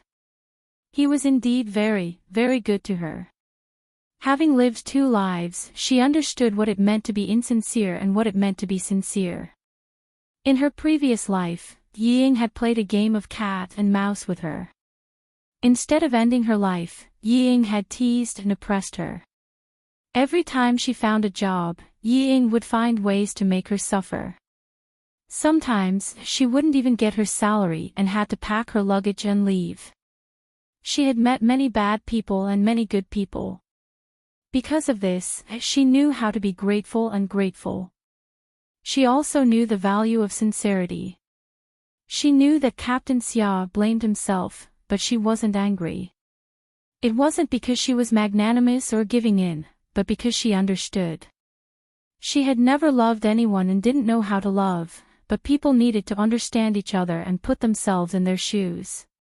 His identity, her identity, as soldiers, they needed to understand each other even more. However, if he dared to lay a finger on her in real life, it wouldn't be as easy to talk to as it was now. However, she agreed with the commander-in-chief's words. Captain Xia was indeed someone who climbed up the ladder. They couldn't let him off so easily. How could they punish him? Other than kneeling on a bullet, she couldn't think of any other good ideas. During training, Captain Xia had helped her wash her clothes. Every time after training, he liked to tell her in front of all his comrades that he had something important to tell her to look for him. When she found him, he would pull her to a more secluded place and immediately become extraordinarily gentle. He would be busy massaging her legs and shoulders. He put his sincerity in front of her. To her, it was so precious that she couldn't bear to trample on it and take it for granted. As he pushed the ointment away, the pain from the kick gradually turned into a burning sensation. Slowly, her entire back began to heat up. As he pushed with the back of his hand, the heat from her back began to flow to her limbs and slowly gathered in her brain. Yi Qian closed her eyes in satisfaction and muttered, I want to sleep for a while. Sleep. Have a good sleep.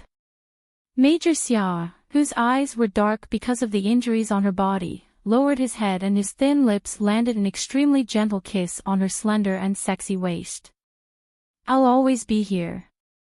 I'll always be by your side. Sleep well, my baby. With Xia Jinyuan by her side, Yi Qian felt at ease. She even fell asleep peacefully. Even with her eyes closed, her expression was relaxed. She fell asleep in less than a minute and slept exceptionally soundly. Xia Jinyuan, on the other hand, could not calm down for a long time. He could not even forgive himself. His comrades in the Snowfield Brigade still did not know that their captain had overcome the great calamity. T6 was asking the experienced lover Han Zhang, will Qing Niao really break up with Q King? I'm not completely sure. After all, Qing Niao is different from other girls, but it's possible. Han Zhang analyzed based on his experience. Based on my experience, it's 50-50. She couldn't resist Q King's delightful mouth. With how naive Qing Niao was, she would probably be coaxed into changing her mind. When T6 heard that, he heaved a sigh of relief. Jiasin was also a well-mannered girl. If she found out that he had hit Yi Qian, there would definitely be a 50% chance that she would forgive him. With that thought, T6 immediately relaxed. He even relaxed as he leaned against the back of his seat. That's good, that's good. Let's see how Q King performs. As long as Q King coaxed Yi Qian, his matter would not be a big deal anymore. Chapter 1701. Something doesn't seem right with you. You look like you had a lot on your mind ever since you came out of the hospital, but now you don't look like anything's wrong. Why?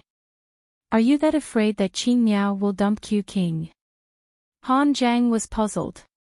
Shouldn't he be like K7, G3, and himself, all waiting for the day when Q King would be dealt with by Qing Niao instead? T6 looked at this scourge, who had already ruined more than a dozen girls, and said coldly, a well-fed man doesn't know the suffering of a starving man. You've already had more than a dozen girlfriends, and your taste is so wide that even a virgin like me can only look on in your dust. As soon as he finished speaking, a team member sitting in the aisle of the plane gasped and stared at Han Zhang. More than a dozen girlfriends. That's a little too capable. None of us have girlfriends. It's true that I've never had a girlfriend before. T6 was not afraid to expose his veteran status to show off how fickle his scourge comrade was. I'm not ashamed of it. In fact, I'm proud of it. Han Zhang chuckled. Damn, this was not a topic he should be talking about, not a topic he should be talking about. In the future, he would definitely not talk about such topics. It would only cause public anger. Keep up the good work. Spring is coming, and so is your spring. Across from Han Zhang, his comrade patted T6, who had never been in a relationship before, and comforted him very righteously. When you get a girlfriend, you can proudly tell her that she's your first love. T6 nodded. He was already prepared to fly over to find his future girlfriend after this training session. As for how Q King and Qing Niao were getting along, T6 did not want to think about it. He should focus on his marriage instead. G3, who was sitting 2 seats behind, said to K7, I don't think it's likely that Qing Niao will bring up a breakup. She's very calm when dealing with matters and won't alienate Q King because of this. She'll understand Q King's intentions. Qing Niao is rational, while Q King is rational. If there's any misunderstanding, they'll sit down and talk it out. A breakup is not going to happen. K7 said expressionlessly. He glanced at G3, who was analyzing seriously. Also, what I said in the bathroom was just to scare Q King. Don't take it seriously. G3 was stunned. K7. Was the person sitting next to him still K7? Was he a K7 that didn't eat the food of mortals and lived a merciless life like a deity? Not only did he bluff Q King once, he even tried to bluff him a second time. And then, he actually believed him. Sleep. K7 put the cap on his face and ignored his stunned comrade. Under the cap, K7's lips curled up. After the Qing Niao days, life in the military was finally a lot more interesting. The matter of Major Xia dealing with Qing Niao seemed to have come to an end just like that. Only the people involved knew. The settling of accounts after autumn had yet to begin. Commander-in-Chief Xia, who was on the phone with his future daughter-in-law, was finally relieved. His future daughter-in-law was reasonable and didn't argue with his son. He wasn't worried that his future daughter-in-law would run away. There was still a month of training left. With his son's intelligence, he would probably make up for his mistakes and perform well. He wouldn't give up such a good girl. Commander-in-Chief Xia was relieved that his daughter-in-law didn't run away. Commander-in-Chief Xia couldn't be blamed for being worried. It was mainly because Major General Liu mentioned that the Navy commander wanted to be a matchmaker and introduce Yi Qian to Li Jinyan. He even said that the two were a match made in heaven. This old dong really knew how to poach people. He even tried to poach his own family Xia. Li Jinyan, the captain of the Storm Amphibious Frogman Assault Team. He was young, promising, talented, and capable. He was calm and strategic. He was a young major with the potential to be a general. If he really became Xia Jinyuan's love rival, he would be a formidable opponent. Chapter 1702. A girl like Xiao Yi was extremely rare. If he didn't seize the opportunity, she would be snatched away by someone else. He had no choice. For the sake of his family Xia and his son, he could only thicken his skin and become the father of his future daughter-in-law. Fortunately, Xiao Yi didn't reject him. Otherwise, he would have personally run over and tied Xia Jinyuan up with a rope and forced him to apologize to Xiao Yi. Commander-in-Chief Xia didn't even think about whether his son had been taught a lesson by Yi Qian. To him, Xia Jinyuan was thick-skinned. Even if Yi Qian hit him, he wouldn't be hurt too badly. It had to be said that the commander-in-chief had foresight and made preparations in advance. At this moment, the commander-in-chief was talking to Li Jinyan, who was sitting next to him. Xia Jinyuan beat Xiao Yi until she was hospitalized. Jinyan, your chance is here. You have to seize it, okay? Xiao Yi is such a good female soldier. She's so capable and likable. She has a good personality and is a good person. She's not worse than the male soldiers in all aspects. You're not young anymore. It's time for you to start a family. I won't introduce other female soldiers. They can't handle the messy matters in your family. Xiao Yi is good. She's from the special forces like you. If anyone in your family dares to be rude to her, we'll settle it with force. Let's see who dares to be impudent. And you don't have to worry. You're not afraid that your wife will be bullied. Don't tell me that you don't like Xiao Yi. I don't believe that you won't be tempted by such a beautiful female soldier standing in front of you. After saying a bunch of things, the Navy commander felt that he had reached the main point. He was just waiting for this soldier, who was excellent in all aspects, to answer him. He looked at Li Jinyan with a serious expression, as if he had to hear an accurate answer. The members of the Snowfield Brigade sat in front of him with stern expressions. Fortunately, they were separated by their own people. Otherwise, with the Snowfield Brigade's hearing, they would have heard the commander-in-chief's words clearly. They wouldn't talk to him in front of him, but they would tell Xia Jinyuan about it. Stealing someone else's girlfriend was a big deal.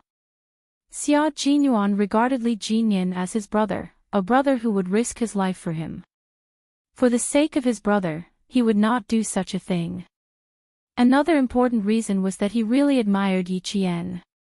His feelings for her were also very subtle. Sometimes, when he saw her smile, he felt happy in his heart. It was as if the more she smiled, the happier he would feel. This feeling. Li Jinyan, who was deep in thought, couldn't help but frown. Then, a faint smile flashed across his eyes. If she really did have a good impression of Yi Qian, then with Xia Jinyuan's appearance, that impression of him that she couldn't grab hold of had disappeared without her noticing. That night, when Yi Qian arrived on the island with the supplies, he saw the secret interaction between her and Xia Jinyuan. Xia Jinyuan, who had always been calm, even specially went into the sea to welcome her. At that time, he thought he was seeing things. Now that he thought about it, he was very sure that Xia Jinyuan really did kiss Yi Qian at that time. Later, when the two sat together, even though there was a certain distance between them, the atmosphere between them was obviously not something that outsiders could interfere with. Later, Xia Jinyuan even came to find him at midnight that night and said, "I want to repay you for your efforts in training Yi Qian." Now that he thought about it, this sentence was actually a declaration of sovereignty, and at the same time, it also told him about their relationship. Yi Qian was sent by the military to train with the Storm Commandos. What did it have to do with Xia Jinyuan? As long as he thought about it carefully, he would know why he said that. Chapter 1703. Because Yi Qian was Xia Jinyuan's girlfriend, he was thankful that he had trained Yi Qian strictly and did not treat her carelessly just because she was a female soldier. Now that he had confirmed their relationship, even if he really had any thoughts about Yi Qian, he had to give up. He could not bully his friend's wife. This was the bottom line of being a person. As a soldier, how could he touch it? Moreover, when he found out that they were lovers, he was not sad at all. Instead, he felt that their relationship was normal. Now, he was very sure that he really only admired Yi Qian and did not have any other thoughts. Even the slight feeling of seeing her smile made him happy was definitely not because he had feelings for her. It was not that he had never been in a relationship before, and it was not that he had never had feelings for someone. How could he treat the admiration between comrades as feelings between a man and a woman? It was just that he did not understand why he liked to see Yi Qian smile so much that it made him feel happy. This was his own private matter, and he did not want to talk about it. Now, he had to talk to the commander. How should he say it? He had to think about it for a while, string some words together, and make it clear to the commander all at once. Li Jinyan did not like to talk much. His personality was as cold as the expression on his face. In addition, he was usually a man of few words. During training, there was no need to talk much nonsense. He was not used to talking a lot. If he could, he really only wanted to tell the commander, "You're thinking too much." But he could not. If he did not say a few more words this time, he was afraid that he would not be able to dispel the commander's thoughts. If he directly talked to Xia Jinyuan and said that he wanted to introduce Yi Qian to him as his girlfriend, then it would really be a big problem. Thinking of this possibility, Li Jinyan felt that he had to, immediately, now, and immediately clarify this matter with the commander. He was still thinking about it when the commander of the navy became anxious. "Li Jinyan, are you still a man? How can you be so hesitant? Is it that hard to give me a definite answer?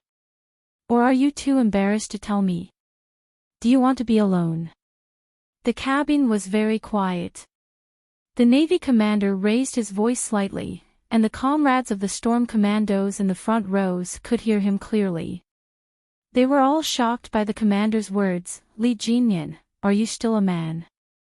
Whether or not the Demon King was a man, they knew best. It was definitely a man. He was a very, very impressive and majestic man. "Commander, what are you talking about with the Devil King? Why does it sound so awkward?" "I don't know. They even talked about whether or not the Demon King is a man." "Cough, I can prove that the Demon King is definitely a man." "Listen, what do you want to hear?" "I think it's quite interesting." The comrades in the front row remained motionless, but there was no obstacle in their communication. One by one, they were speculating with great interest. Sitting in the row in front of Li Jinyan were Prawn and Whale. Sitting across the aisle were the scouts in the team. Their hearing was excellent, so they could hear it even if they didn't want to.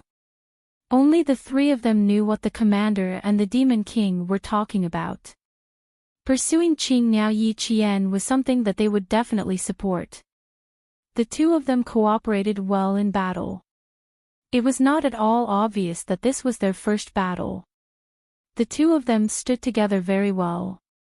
Qing Niao was tall and slender, and the Demon King was tall and straight. In addition, they were both very good-looking. If they really were to be together, it would indeed be a joyous occasion. Chapter 1704.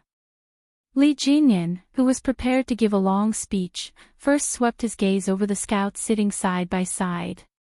When they received his gaze, which was as cold as a knife, the three scouts moved in unison. They twisted their necks and turned their heads in unison toward the window. The Devil King had discovered that they were eavesdropping. After shocking the scouts, Li Jinyan said in a low voice, "Commander, I know you're doing this for my own good, but I really don't have any romantic feelings for Yi Qian. I admire her very much, because a female soldier like her is a rare existence in the army. Every male soldier who sees her will be amazed by her ability and appearance. I'm a man, the most normal man. I can't avoid this. I also have to admit that Yi Qian is definitely a very suitable girlfriend for us soldiers. Because she wears the same military uniform as us, carries a gun, and fights for the country, the people, and her family. She's so outstanding. Once she enters the army, she's like a fairy descending to the mortal world. It's inevitable that the male soldiers will be tempted. Even the Great Mermaids tease that if Yi Qian had entered the army a few years earlier, he would also be tempted to write her a love letter. You know, even the Great Mermaid's children are a few years old." When the commander heard this, he still felt that there was hope. He pulled a long face and said, "Since you can't avoid this, then it's fine. As long as you get along well, you'll eventually develop feelings for each other. Just like my generation, what did we rely on to get married? It was all about matchmakers. The matchmaker came to talk about the situation of both parties' families. The parents' opinions were not bad. They didn't even ask for our opinions and directly decided. You still don't know what the person you're marrying looks like. When you get married and get together, all feelings will come after a long time. At least you've met each other and understand each other. Furthermore, you admire Yi Qian. You have all the conditions, so why are you still dawdling? When it's time to make a move, you have to make a move. If you miss this village, there won't be another shop. When the time comes, where will you go to find a girlfriend as good as Yi Qian?" Li Jinyan had intended to say everything in one breath. Now that he was interrupted by the commander, who thought that he and Yi Qian could develop, why was it getting more and more confusing? Li Jinyan raised his hand and rubbed his temples. He reorganized his words and decided to make it short. "I'll tell you this. I don't have any romantic feelings for Yi Qian. Similarly, Yi Qian has no romantic feelings for me." After talking for so long, she was still talking about feelings with him. Talk my ass.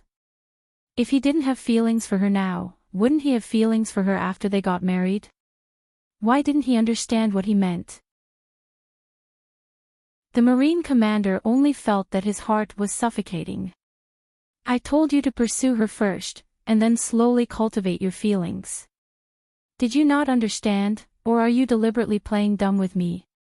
"Commander, by the commander. Your era is different from ours, so there's no way to woo someone first before talking about feelings." Li Jinyan was also helpless.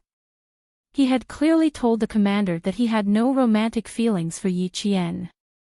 Why didn't the commander believe him? Li Jinyan suddenly felt a chill in his heart. Could it be that he had done something to make the commander misunderstand and think that he had romantic feelings for Yi Qian? Or did he say something that made the commander misunderstand?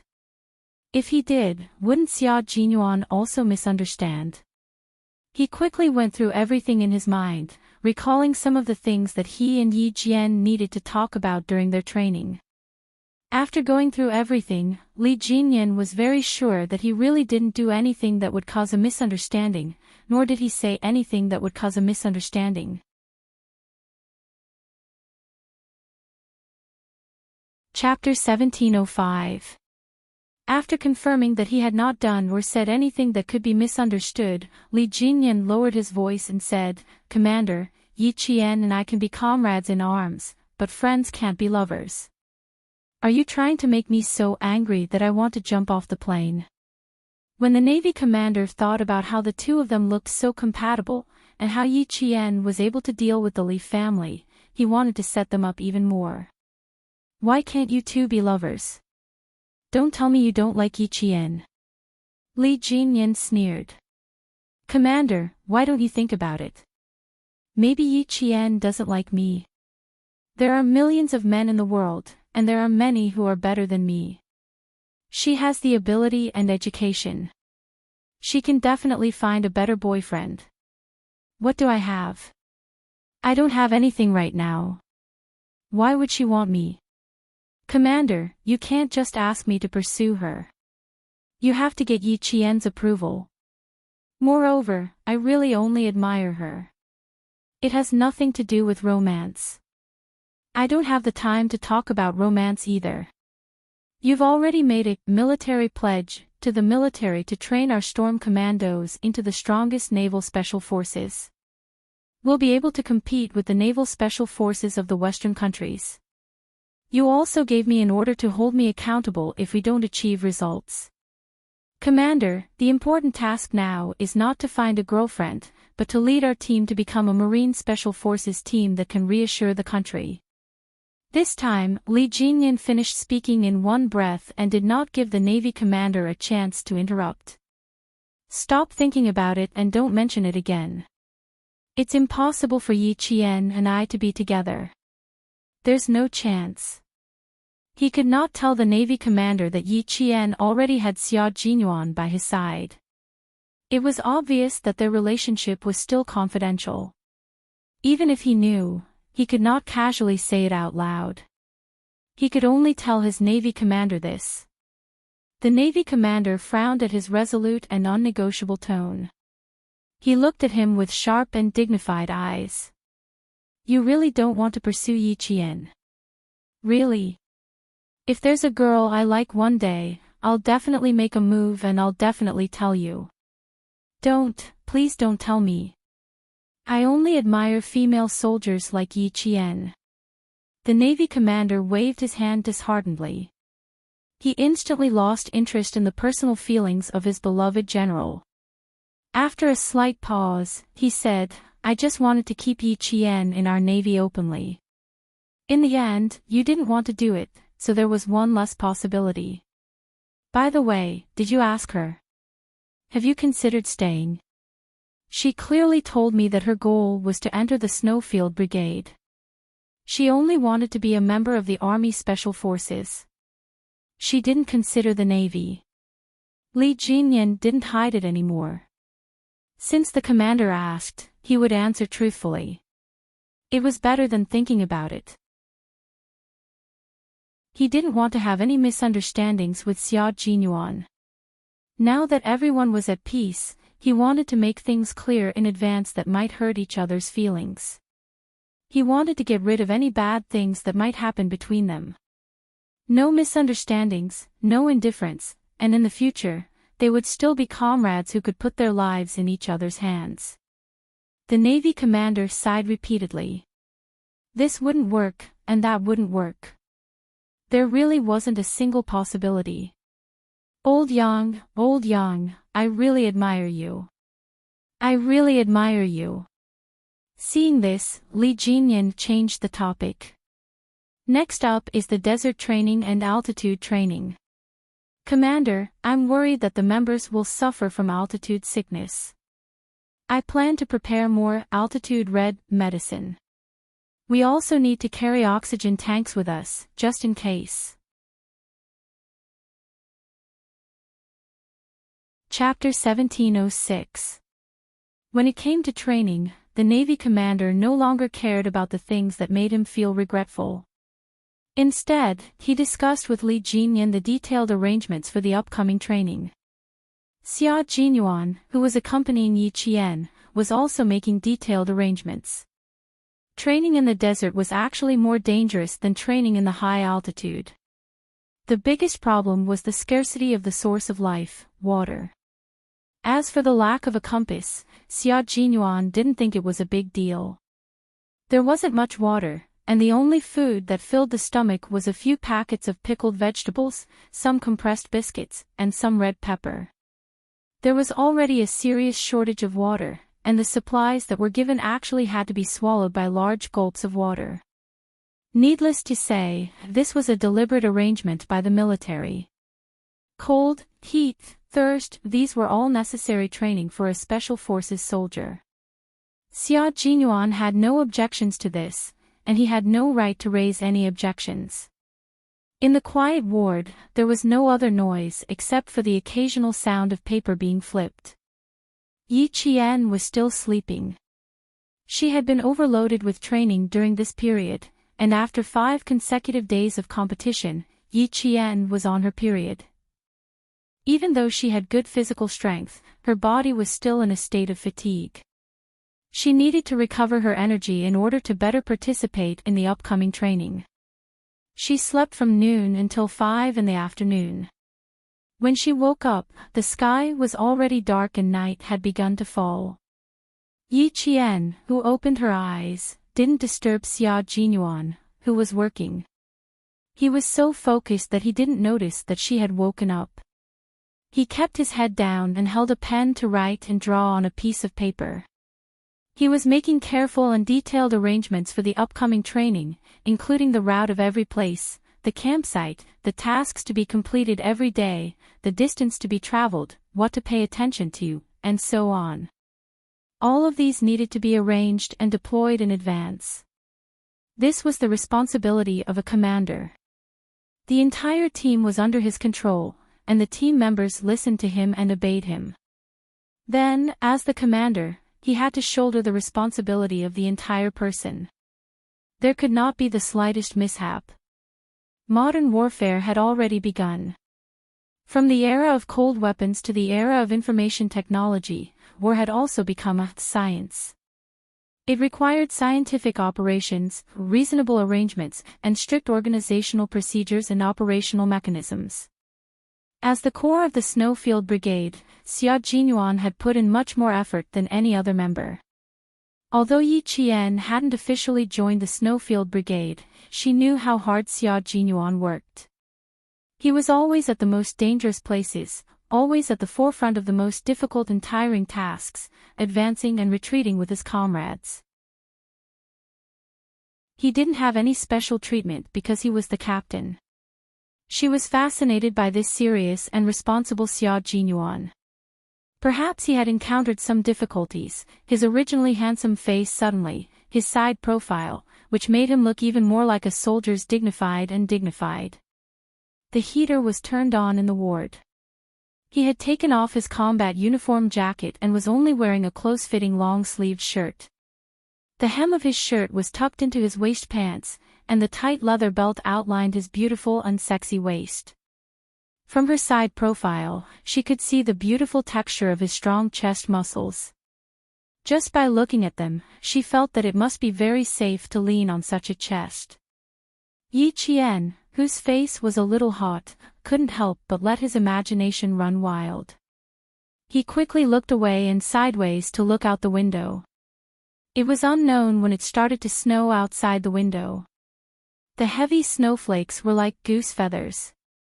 They were like fairies given by the heavens to the earth, which could drive away all the darkness and all the evil, and bury all the unfortunate and painful things in the pure white snow.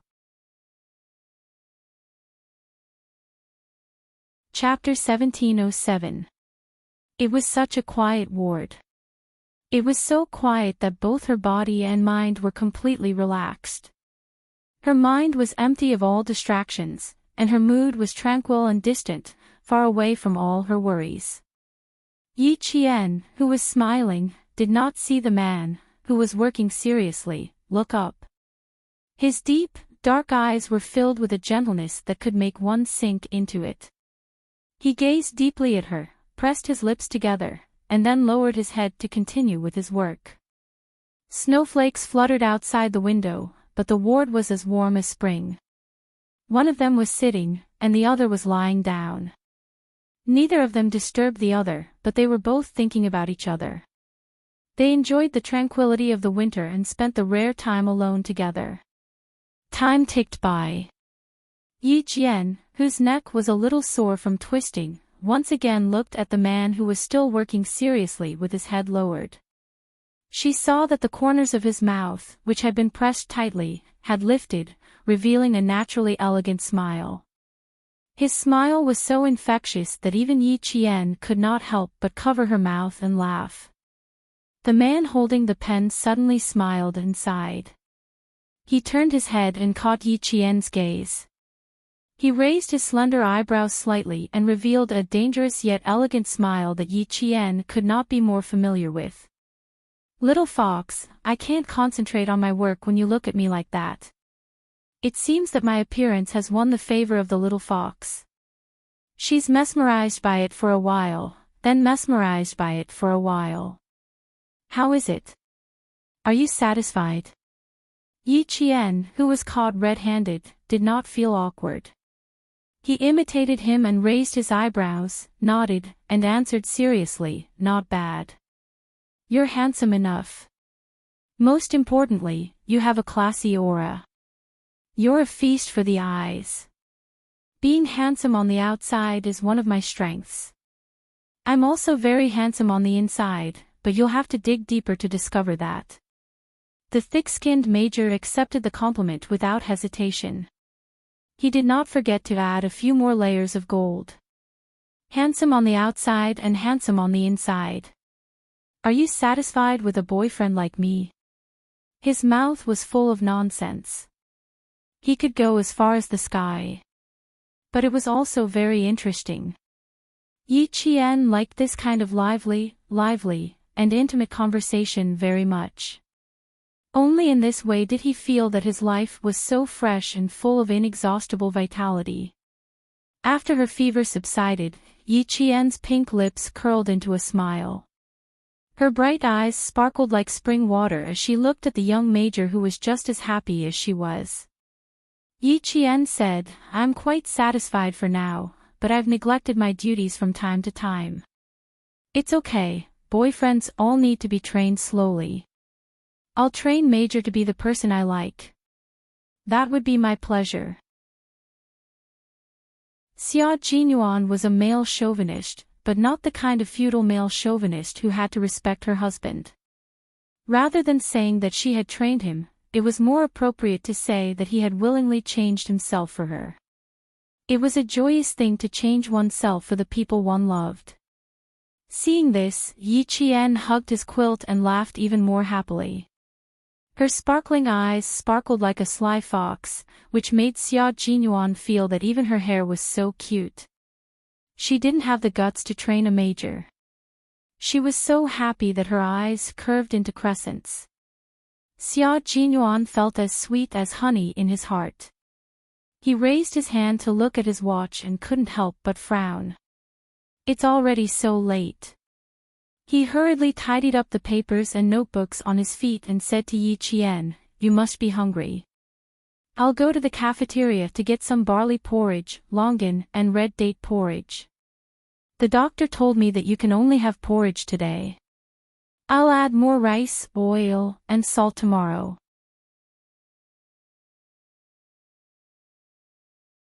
Chapter 1708. High fever caused the metabolic enzymes in the body to become inactive, which led to a loss of appetite. Only porridge and soup did not cause nausea, and could stimulate the patient's appetite and increase their intake of nutrients. Xia Jinyuan followed the doctor's instructions strictly. At the same time, he also accompanied Yi Qian to eat porridge. He packed up the papers and notebooks. Yi Qian's gaze fell on his hands, and his brows furrowed. His hands had been replaced with new sterile gauze. If it was really as he said before, that it was just a few small cuts, they did not need to be bandaged at all. Also, Yi Qian seemed to have thought of something, and his originally relaxed expression suddenly tensed up. Also, when he used the ointment to massage her back, he used the back of his hand, not his palm. Thinking of this, Yi Qian pulled the blanket away and got out of bed. Xia Jinyuan was faster than her. She had just grabbed the corner of the blanket when he walked over with his notebooks. Don't get out of bed. We'll leave the hospital at 11 tonight and head to the second training base. Lie in bed and rest for a few more hours. The fever had subsided, and the redness caused by the drug allergy had also subsided. If there were no problems after 12 hours of observation, she could be discharged. They did not have much time to waste. The training schedule could not be changed because of personal reasons. If Yi Qian was not allergic to drugs, they would not have sent a helicopter to the hospital for emergency treatment. Being sick during training was a common occurrence for them. Yi Qian grabbed his wrist and looked at him with clear eyes. It's very serious, isn't it?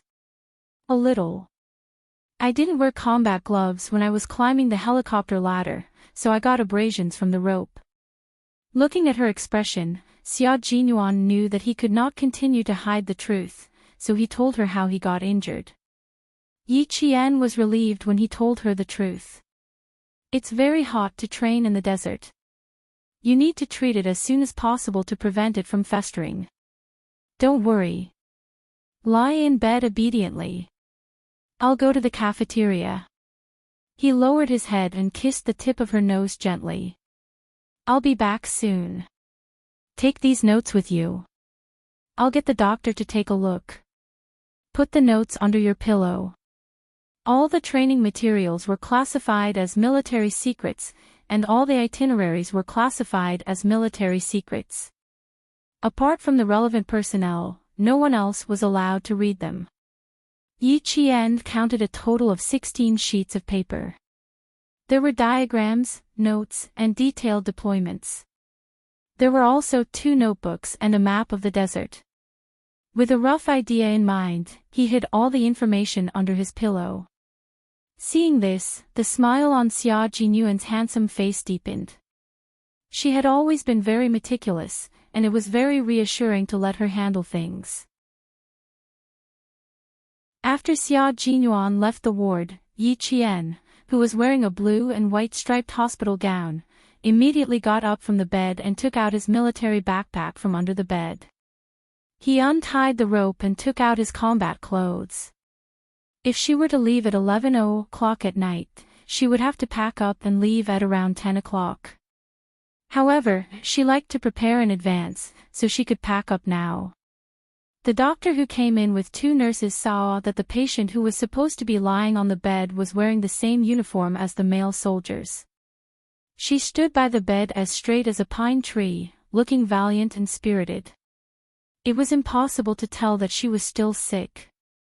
When the 2 nurses saw Yi Qian in her military uniform, they felt that it was very rare. In 1999, female soldiers were still rare, and it was the first time that the 2 nurses had seen a female soldier like Yi Qian, who was as beautiful as Hong Kong and Taiwan celebrities. He's so handsome. He's so cool. He's so spirited and good-looking. His facial features look like they've been painted. He's so beautiful.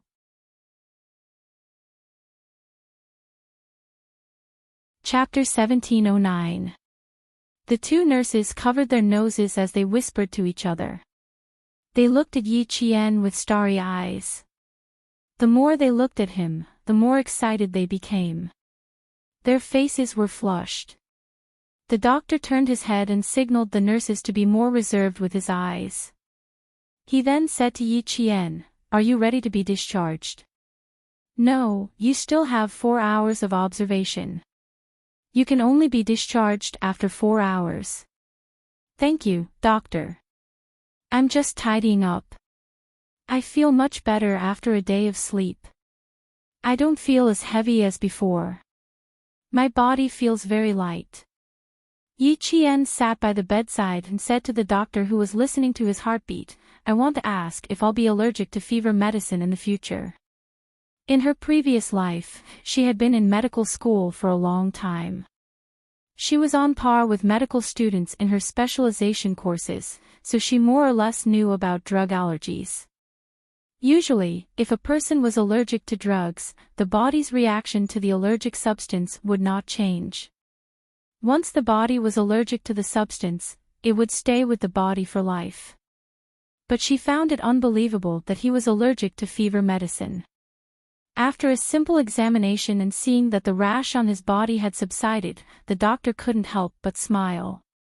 You're recovering well. Your physique is better than normal people's. Your fever is more than 39 degrees. A normal person would need at least 2 days to gradually recover. You've recovered in less than 12 hours. Your physique is very good. As for your allergy to fever medicine, your comrade said that you've all taken strong fever medicine. You haven't taken it before, have you? Yi Jian was about to answer when one of the nurses put the medical tray with cotton swabs, alcohol box, and thermometer on the bedside table. Then she reached out to pick up the pillow. Yi Jian, who had her back to the nurse, turned around and pressed the pillow with her hand naturally, as if she had eyes on the back of her head. She smiled and said, You can just stand and take the temperature. You don't have to lie down. Oh, okay. The nurse didn't think much of it. She was a little embarrassed that Yi Qian suddenly spoke to her. Yi Qian smiled at the nurse again before answering the doctor, No, it's my first time taking it. Is it because the medicine is too strong? She frowned as she tidied up her clothes. If she was allergic to fever medicine in the future, it would be a little troublesome. It wasn't the first time she had a high fever during a battle. It might happen again in the future. Xia Jinyuan pushed the door open and entered. He heard the doctor speaking to Yi Qian with a gentle smile. Don't use it too much in the future. You don't have to use strong drugs. Traditional Chinese medicine will do. Excuse me, is my comrade having a fever again? He didn't even put down the bowl of porridge in his hand. He walked directly to Yi Qian's side and stood there like a guardian angel. His brows were furrowed, and there was a hint of worry in his expression. Even as a doctor, he could not handle talking to two soldiers with strong auras all of a sudden. He quickly said, I'm still taking his temperature. Yi Qian said, I'm asking if I can still take fever medicine in the future. The doctor suggested that I could drink Chinese medicine to reduce my fever. Think of something good. You don't have to take medicine randomly. Xia Jinyuan gently knocked on her head and said politely to the doctor, Thank you for your hard work today. You're welcome. It's what we should do. The doctor also said politely. He took the thermometer from the nurse and glanced at it. His temperature is normal. He can be discharged in 4 hours. Yi Qian didn't like hospitals, and neither did Xia Jinyuan. After receiving the doctor's confirmation, they looked at each other and smiled.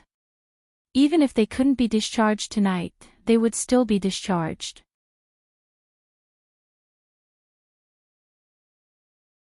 Chapter 17:10. After eating porridge for dinner, Xia Jinyuan took out the documents he had hidden under his pillow and said to Yi Qian, Come, little fox, take a look at the upcoming desert training. You went to the desert with Uncle Chen for sniper training. This time, it's going to be a little more difficult. Understand the entire training plan first. As for the difficult parts, you have to persevere even if it's difficult. There's no way to change it. Yi Qian had already skimmed through it. He took out a document and asked, Anti-war, anti-annihilation, anti-ambush, and breakout. These 4 are all team training. I've already discovered my weaknesses. I can do individual combat, but I can't find my place in team combat. I always want to rush up and solve the problem alone. It was the same every time. Just like when she was working with the devil, she also wanted to rush up and solve the problem alone. In short, she was not used to team combat. Maybe it was because she was used to being alone in her previous life. Although she had changed a lot in this life, every time she felt a sense of crisis, she wanted to face it alone and solve it alone. But she did not intend to tell anyone about these reasons, not even Captain Xia. Xia Jinyuan said, "It's normal because you haven't received any systematic training. All these years, your training has been focused on individual training. You're not used to being in a team, so your subjective thinking is more serious. As an individual, all of us are like that. The military is a furnace that can correct your shortcomings one by one. It will allow you to be reborn and become a real soldier." He had discovered this problem earlier than Yi Qian. Otherwise, he would not have suggested for her to major in command. Not only did he want to solve this problem, but he also wanted to cultivate Yi Qian's leadership skills and lay a good foundation for her future development. Hearing this, Yi Qian felt that what he said made sense. She had indeed not received any systematic and professional team training. Whether it was training with Grandpa Zhen or Uncle Qin, she had only trained as a single soldier. Anti-war, anti-annihilation, anti-enemy ambush, and breaking out of an encirclement. These 4 aspects can improve your team awareness. Also, you can see how the Infernal King leads and deploys his troops, and how he arranges every soldier to the correct position. Seeing, thinking, and observing will greatly improve your combat skills and team coordination. More importantly, these are things that the school cannot teach you. That was indeed the case. Therefore, when she found out in school that she had to go overseas for pre-match training, her heart was filled with anticipation.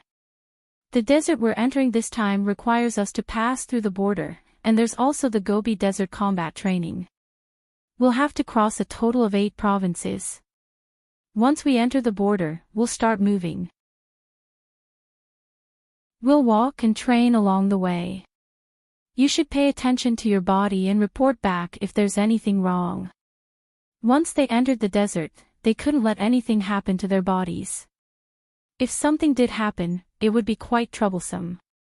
We don't have a compass, and we don't have many supplies, so we have to take care of our bodies. Xia Jinyuan reminded him again. Then, he took out the list of supplies and pointed at one of them with a smile. The good news is that with the exoskeleton power equipment this time, even if we enter the Gobi Desert, we will be able to move as fast as flying. This was a type of equipment with a modular design. Each module could be stacked in a standard individual protective kit. The height could be adjusted, and it was suitable for individual soldiers of different heights. It was convenient to wear, and it didn't even take 30 seconds to put it on and off. Chapter 1711. Yi Qian had never heard of it before. She couldn't help but ask, "What's the difference between this and our current combat backpack?" She had never seen or heard of it before. She didn't understand it at all, nor did she have a basic understanding of it. When Xia Jinyuan saw this, he picked up a pencil and began to draw on a piece of paper. Our current combat backpack has a large capacity, so the load is also large. This time, we're carrying 25 kilograms of combat equipment. I'm sure you'll have a hard time. But this exoskeleton power device is different. This is a human equipment fusion device. Its booster device has the function of combining biological, mechanical, and artificial intelligence. It can withstand a load of more than 100 kilograms. The average speed of marching is no less than 300 meters per minute, with a maximum speed of 400 meters per minute. Its self-contained energy can last for no less than 24 hours. At the same time, it detects the individual soldier's muscle activity through sensors distributed at the shoulder, waist, knee, calf, and other parts of the body. It generates force, movement, and other parameters and outputs them to the control system. When she heard this, Yi Qian was dumbfounded. This kind of equipment was like alien equipment to her. It had sensors and could detect. Just listening to it made her feel like there was a high level of science and technology involved. Seeing her shocked expression, Xia Jinyuan couldn't help but raise his hand and affectionately scratched the tip of her nose. He smiled and said, "I haven't explained everything yet and you're already so shocked. When I'm done, won't you be so shocked that you'll think that this kind of equipment doesn't exist?" "I wouldn't think that this kind of equipment doesn't exist, I just think it's very rare." Yi Qian looked at the simple drawing he made. She looked left and right, but couldn't see anything special about it. Xia Jinyuan sneered. "I'm also surprised every time I see it. But this kind of equipment isn't only secretly researched by our country. It's the same for Western countries as well. This batch of equipment is the first batch we'll use. After we're done, we still need to write a report to list the areas that need to be improved. It'll take at least that many years for the technology to mature." He waved his bandaged hand in front of Yi Qian. His slender fingers made a number, which made Yi Qian hold her breath. "It'll take at least another 10 years. That's too long. Hasn't it already been developed? A missile or a man-made satellite doesn't take that long." Yi Qian couldn't believe it. How was it possible that a device would take 10 years to mature? In her previous life, when she entered the 21st century, the US revealed many secret weapons in their wars against Iraq and Afghanistan. It would take at least 10 years for a piece of equipment to mature. Xia Jinyuan, who was tapping the paper with the tip of his pen, smiled and sighed. For a long time, the development of infantry has been based on improving the individual combat ability through mobility, defense, and attack. But now, it's no longer possible. We need to add information power. With the increasing number of combat equipment, there are countless weapons that can be carried by individual soldiers. Each of them has its own specific function and adaptable combat environment. Take grenades for example. According to their uses, they can be divided into anti-personnel, anti-tank, incendiary, smoke-emitting, illuminating, anti-riot grenades, as well as practice and training grenades. Anti-personnel grenades can also be divided into two types: defensive, fragmentation, and offensive, explosive. Projectiles can also be divided into two types: hand-thrown, gun-fired, and multi-purpose, hand-thrown, gun-fired, and grenade launchers.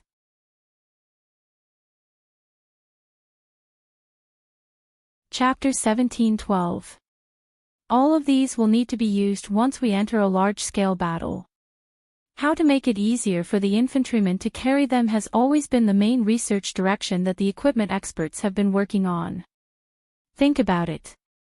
As the environment continues to evolve and the variety of weapons continues to increase, the experts at the Equipment Research Center can't only research one type of equipment that is suitable for the present. They need equipment that can adapt to the present, the future, and the future. This is actually a trial version of a semi-finished product. During the process of using it, we need to carefully observe and familiarize ourselves with each function. At the same time, we need to provide our own opinions. After all, this is specially developed for the mobility of the infantrymen. Our opinions are very important. More than 10 years of research on one type of equipment. Yi Qian, this is the process of storing military strength. Once the technology is successful and put into use by the entire army, it will be a huge leap in our individual combat capabilities. Yi Qian fell silent after hearing this. The gap between her and Captain Xia was constantly reflected. Her analysis of the national situation and military strength was far behind his. Even though her sniping skills were now better than his, her overall ability was still not on par with his. If she wanted to catch up to him, there was just too much she needed to learn. She was also glad that she had his company. Because of him, she didn't become complacent. Because of him, she always knew what she was doing and understood that there was no end to learning. Then he went on to talk about some of the essentials of the desert training in detail. As he slowly spoke in a low voice, time passed little by little. They talked until it was almost 10 o'clock before Xia Jinyuan put down the pen in his hand and began to destroy the papers on the hospital bed. The dozens of papers had to be torn up piece by piece. As Xia Jinyuan tore them up, he asked Yi Qian with a smile, "Do you have any thoughts on the desert training? Or why do you want to do desert training?" Yi Qian thought for a while and said, "In the 9th chapter of Sun Tzu's Art of War, it is mentioned that the combat areas are divided into scattered areas, light areas, and intersecting areas.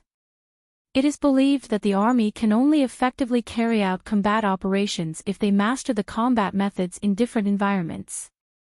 As a tri-amphibious special forces unit, the Snowfield Brigade must be familiar with different combat areas and environments.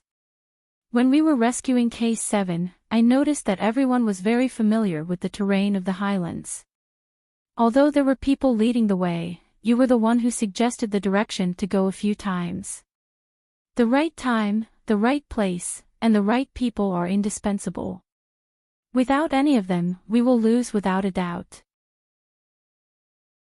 The battle environment can be summed up in the right place. The environment has a great impact on the combat ability of the entire army. In the West, take Napoleon as an example. His army was stopped in the cold winter of Russia. In the Battle of Red Cliff, the army led by Cao Cao suffered a huge defeat because they were not familiar with naval warfare. These heroes could have ruled the world, but they were defeated because they were not familiar with the environment. On the other hand, the British Army went straight to the Atlantic Ocean without any pre-battle training and actually won the Falklands War. This was because they had been undergoing difficult and high-intensity training in the complicated sea conditions all year round. In the end, they won when no one was optimistic about their chances. Grandpa Jen once told me, "Training in the desert is easy, training in the desert is hard, but training in the desert is hard. Training in the desert is tough, but the better we adapt to the extreme environment, the better we can deal with all kinds of complicated environments." I think this is the ultimate goal of the military's arrangement. It's to tell us that there are no shortcuts to combat experience, combat standards, and combat techniques. Only through hard work can we not be defeated. Chapter 17-13. Uncle Jen taught Yi Qian how to deal with people, and Principal Chin taught Yi Qian all sorts of skills. In that case, Xia Jinyuan taught Yi Qian how to reach the top. As long as the two of them were together, Xia Jinyuan would guide Yi Qian very seriously, meticulously, and tirelessly. He broadened her horizons, made her look further, and refined her mental state over and over again. Xia Jinyuan loved Yi Qian, there was no doubt about that. But his love was not just to take Yi Qian under his wing, but to hold her hand and tell her how dangerous the outside world was. He would teach her how to face and deal with danger. What he hoped for was actually very humble. He only hoped that every time his lover left, she would return to his side safely. Yi Qian had a clear mind. The more time she spent with him, the more she could understand Xia Jinyuan's thoughts. Therefore, she would listen to everything he said very carefully and remember every word he said. Because she knew that what he said was what he taught her, and what she needed. It was exactly 11 o'clock p.m. when they left the hospital. With their sense of time, they would rather leave earlier than later. When Xia Jinyuan contacted his team, the members of the Snowfield Brigade and the Storm Commandos happened to be collecting supplies. He contacted Li Jinyan and did not ask about anything else. He directly asked where the two teams were. Li Jinyan was standing next to the Navy commander. He suddenly turned sideways and moved the phone from his left ear to his right ear. This was because the Navy commander was standing on his left. "We're at the transit station. We're waiting for the two of you to gather and head to the border." A call from Xia Jinyuan. "Ask him how Yi Qian is doing." The Navy commander, who did not notice the little trick, was still concerned about Yi Qian's health. Although this was just a selection, he really hoped that Yi Qian would be able to participate in the competition. "Tell Xia Jinyuan to take good care of Yi Qian. Don't send him to the hospital again." Well, this incident had almost become Major Xia's dark history. Everyone knew that he had beaten up Yi Qian and sent him to the hospital. Xia Jinyuan couldn't help but touch his forehead when he heard the Navy commander's words from the other end of the phone. There was really nothing he could say. "Yi Qian's condition is very good. His fever has subsided and his symptoms of allergy to medicine have disappeared. Just in case, the hospital prescribed 2 boxes of traditional Chinese medicine for fever reduction and 2 boxes of cold medicine." Li Jinyan was just about to relay Xia Jinyuan's answer to the commander when he saw the commander wave his hand to signal for him to pass the phone to him. For some reason, Li Jinyan tightened his grip on the phone, and even his thin lips tightened a little. "Commander, you already know what I mean. Don't disturb the morale of the soldiers," he said in a low voice before passing the phone to the commander. The commander took the phone and smiled at him, then waved his hand to signal for Li Jinyan to go away and not disturb him. Li Jinyan took a deep breath of the cold air and suppressed the urge to snatch the phone back. He turned around and left. Xia Jinyuan was about to hang up when he heard the stern voice of the Navy commander. "Pass the phone to Yi Qian. I want to talk to him and ask him about the situation." "Commander, you want to talk to me?" Yi Qian pointed at himself. After Major Xia nodded, he took the phone from the commander. It was very cold at 11 o'clock at night. It had been snowing for a few hours, and the sidewalks on both sides of the road were covered in thick snow. The faint yellow light shone on the white snow, like tiny diamonds sprinkling on the ground, giving off a faint golden glow. Yi Qian stood under the lamppost and listened to the stern lecture of the Navy commander. It was not because of anything else, but because he was criticizing her for bringing about her own destruction.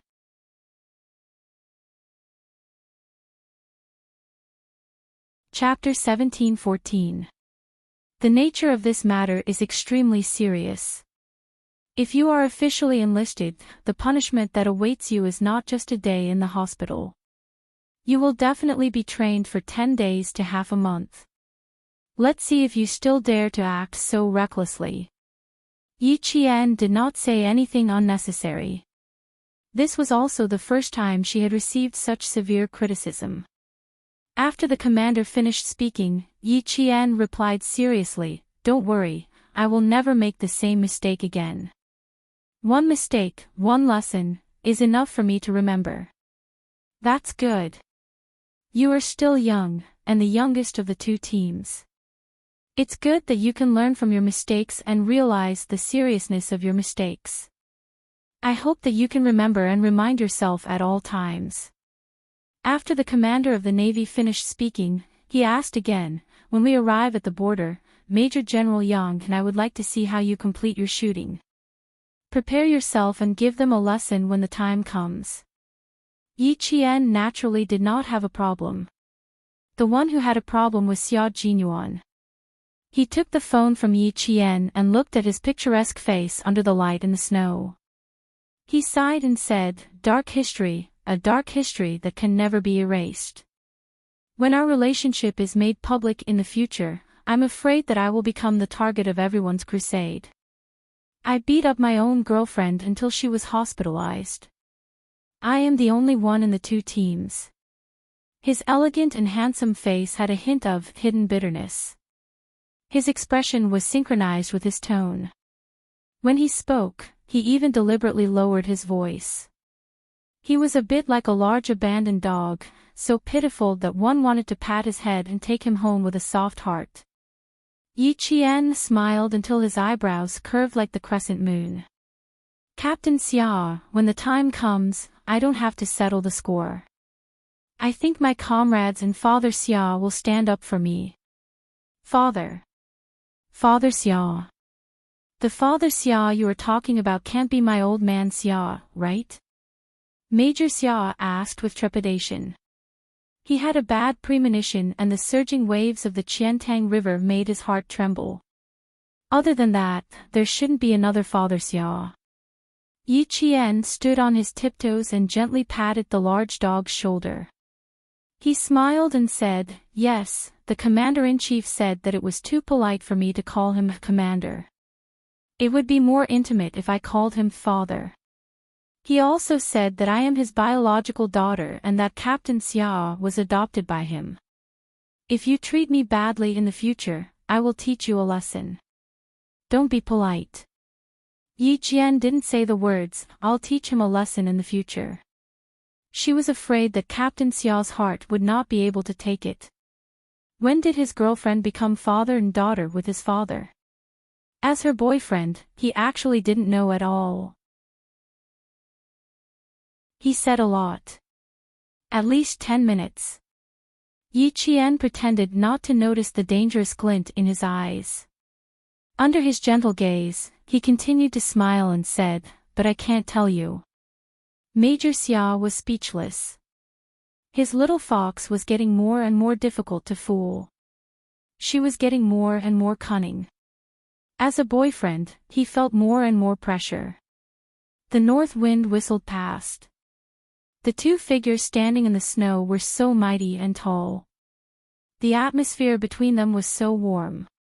Even when they looked at each other, there was affection in their eyes. You're tuning into the LoveLore Library YouTube channel.